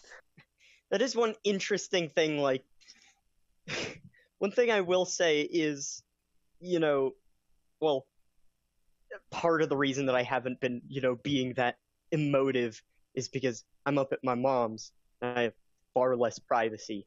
If I were up at my dad's, I'd be fucking screaming at the top of my lungs. So, but that's part of the reason. And it's like, but also with the way I've been sort of going with it, he hasn't quite caught a break, even though the shit that's been happening has been sad or whatever. Yeah, like, it's like, because I was going to say, like, sure, you haven't caught a break. That is very much true. We've had very few moments, like, nothing has really happened. But at the same time, I do think, like, there needs to be a point where, like, he just can't. Yeah, and I've been intentionally holding off on that, not for story reasons, but just because, like, I don't know, like, I feel like at a certain point that would start to get difficult to juggle around. I mean, I don't know, but because, Athena's already on her own now, and I in my head it was like, well, then having, Dacius break down and even possibly split off. And I guess he doesn't have to. I don't know. I've been or, making things more difficult. Well, I mean, so they can't, at least for me, things can't get more difficult than they've been for the other session. But I will take that into account. But yeah, and I'm sure you could tell, like, on the one hand, again, it does kind of make sense, but on the other, yeah, I would have expected at this point he's at least ready to. Cause like, sure, he's lived for, I don't know, at least like 500 years or something, and like, yeah,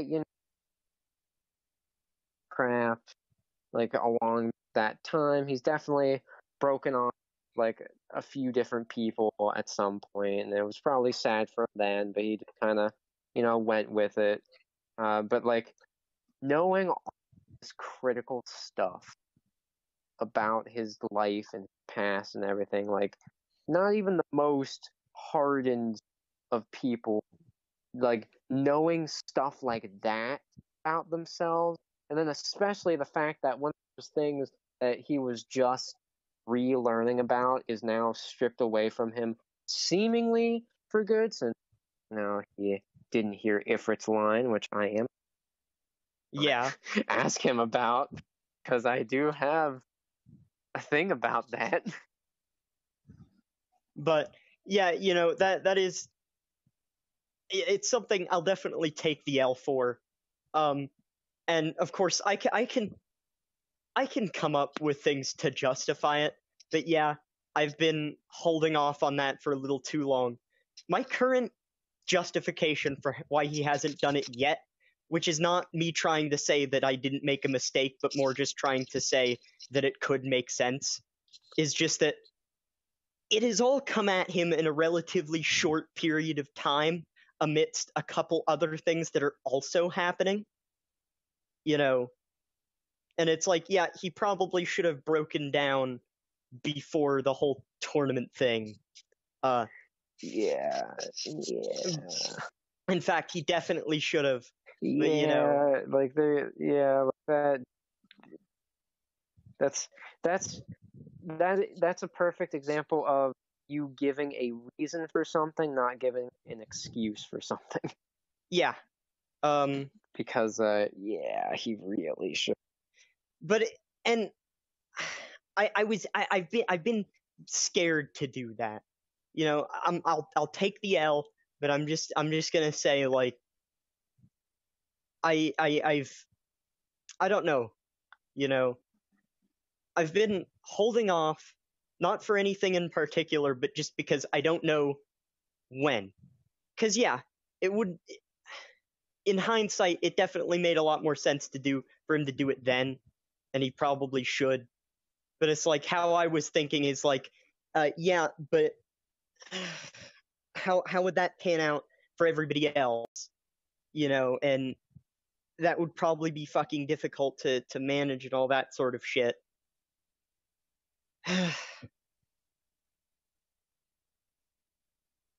But there's still next fucking session. Yep. So I'll probably have it then. And in fact, there's even more fucking reasons to have it now. Yes. So yes. I think at this point, it's not a question of, if or even when. It's just, it's going to happen. Yes. Next session. Yes. It kind of has to happen next session. Yeah. I don't think you can justify him having it later than that, because, I won't, and I really can't say what's going to happen in the next session, but events will happen where we'll get to a point where he just can't afford to have it. Because it's like, I think you can stretch, the imagination to say, and that's kind of what I've been doing. Because yeah, it was shit of me to do. But I think up until now, someone could suspend their disbelief, but after this, it's like, no. Yeah, no. Because even now it's unrealistic, but after this it'll be impossible. And yeah, I'm going to say this to motivate you. If he can't do it in the next session, that will be even Mary-like. Yeah, the thing is like, I've been holding off, or the sort of thing that I've been having, is it's not necessarily that he can hold it back. It's just that he's I don't know. Okay. Yeah, I fucked it. And I wasn't thinking about it a whole lot at the time, because of course I realized back then, this is a big thing. This is going to impact him a lot, But, and I knew he was going to break down at some point, because we were talking about that even before then. It's just all the shit, I don't know. I've been taking some hard L's recently, I will say. Yes. But in the next session, he'll fucking do it. Okay. Well, no, that's just it. Yeah. Well, anyways. Yep. I will see you next session. Oh, real quick, before we split off, would you like to talk about that character you quickly thought of, that other series that could do a D&D like everyone? The character that I thought of? What? Yeah, remember like the VR thing? Oh, yeah, that. What did you want me to talk about? Just who he is? Yeah.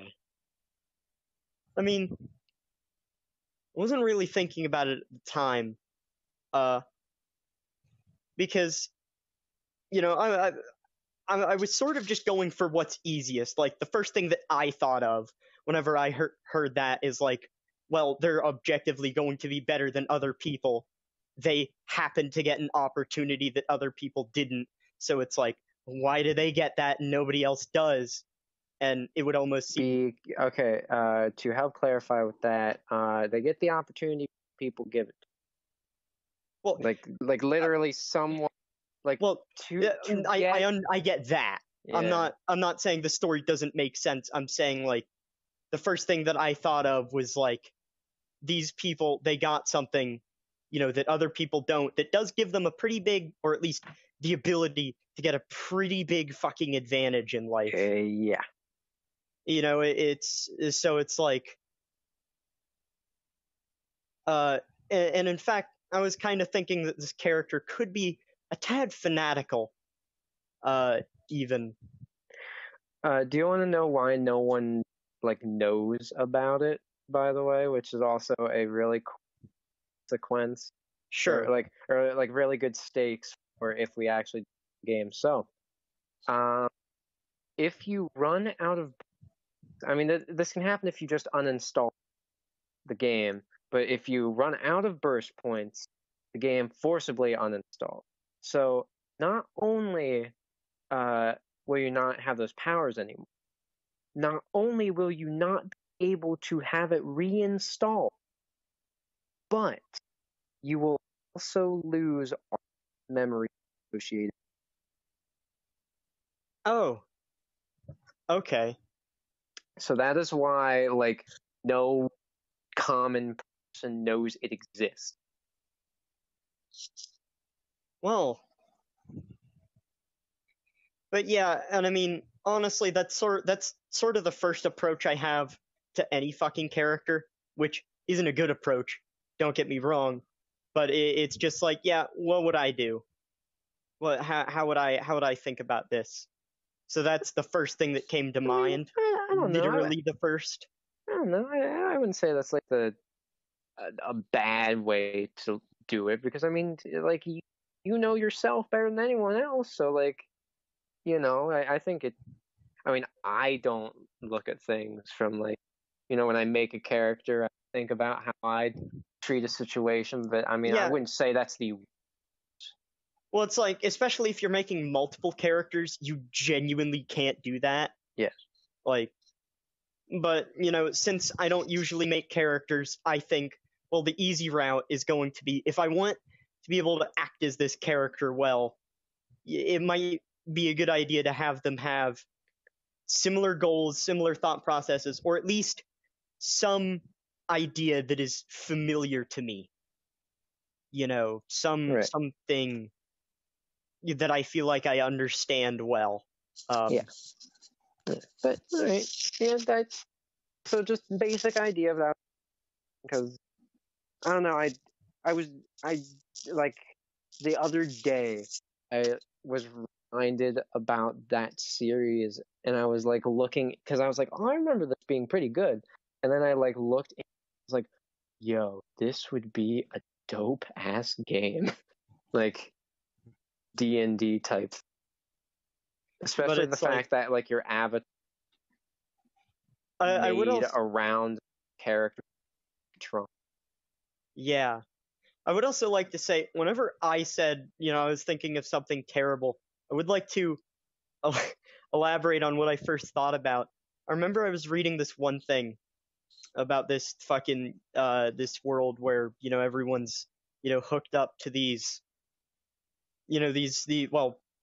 like it's this massive bed, right, that you go into, and it's got all these tubes that you connect to yourself, waste disposal, proteins, and there's tons of like shit to affect stimuli and all that sort of shit, so that the idea is you can go into VR and be there and stay there for extended periods of time. However, okay, they weren't designed so you could live there, but there was this one whole thing, this whole little story about some people that decided that they wanted to live in there.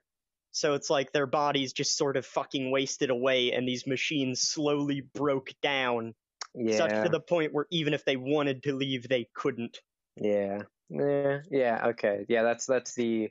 And I knew that's not where you were going with that. Yeah, nah. It's that being said, the devices are like they're connected to everyone's brains, but they're just like little things necks.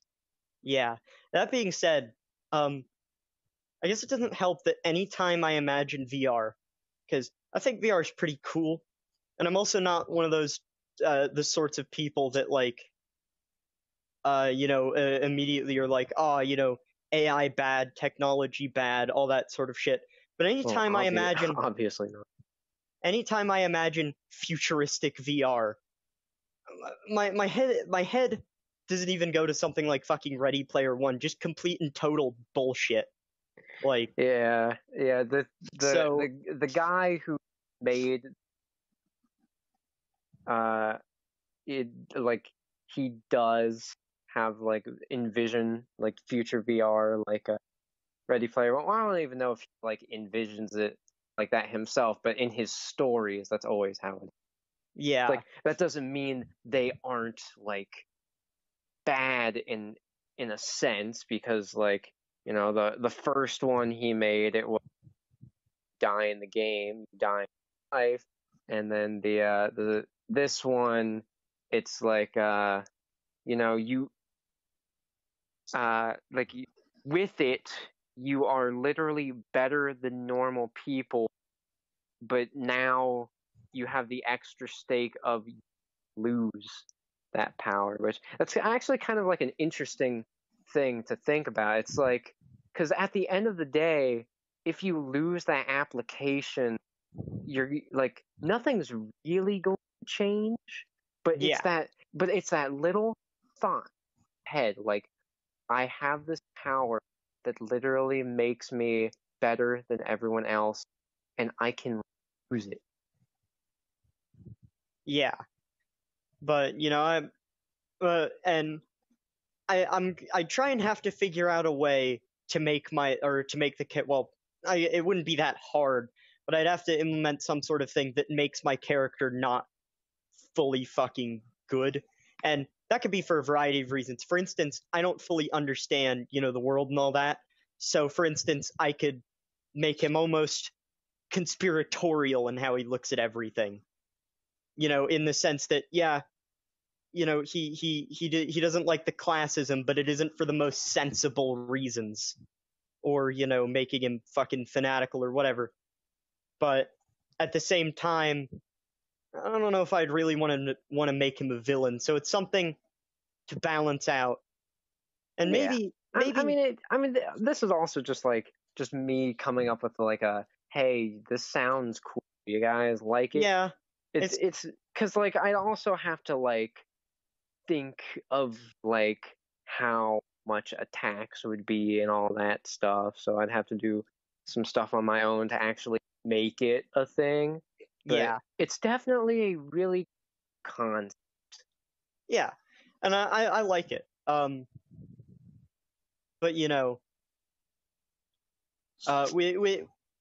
I guess it is kind of funny with the whole D&D thing, because I was so fucking worried about fucking something up, and that's what happened. I will say that does seem to be like a problem you do have. Yeah, Just generally, you get too nervous about screwing things up, and because of that, you end up screwing. yeah. And I tend to fucking overthink shit a lot. Mm-hmm. But, you know, I mean, we're all human. We're all human. Can't But- fault you too much for that. but I'll still take the fucking L, and I'm trying to think of a way to make it up, even if that's even necessary. But yeah, you know, the breakdown will happen. Yes. I guess I'm gonna try and think about exactly how. The only thing that I don't like is that because I gotta do the breakdown, and again, if I were at my dad's, I'd be a lot more fine with that. Yeah. There's a lot more privacy, but you know, I mean, yeah, but like, I mean, what can you do? Like, yeah. like So, there's you know, there's not really anything. I'll fucking do it. But Alright. yeah, that should be enough to make it up. all right. That should be. Yeah. I guess I will talk to you tomorrow, unless. Oh, even if you come up with something you want to talk about, it'll probably be tomorrow. Yeah. So, yeah. Well, I'll see you later, and I will too, Hunter. All right. See ya.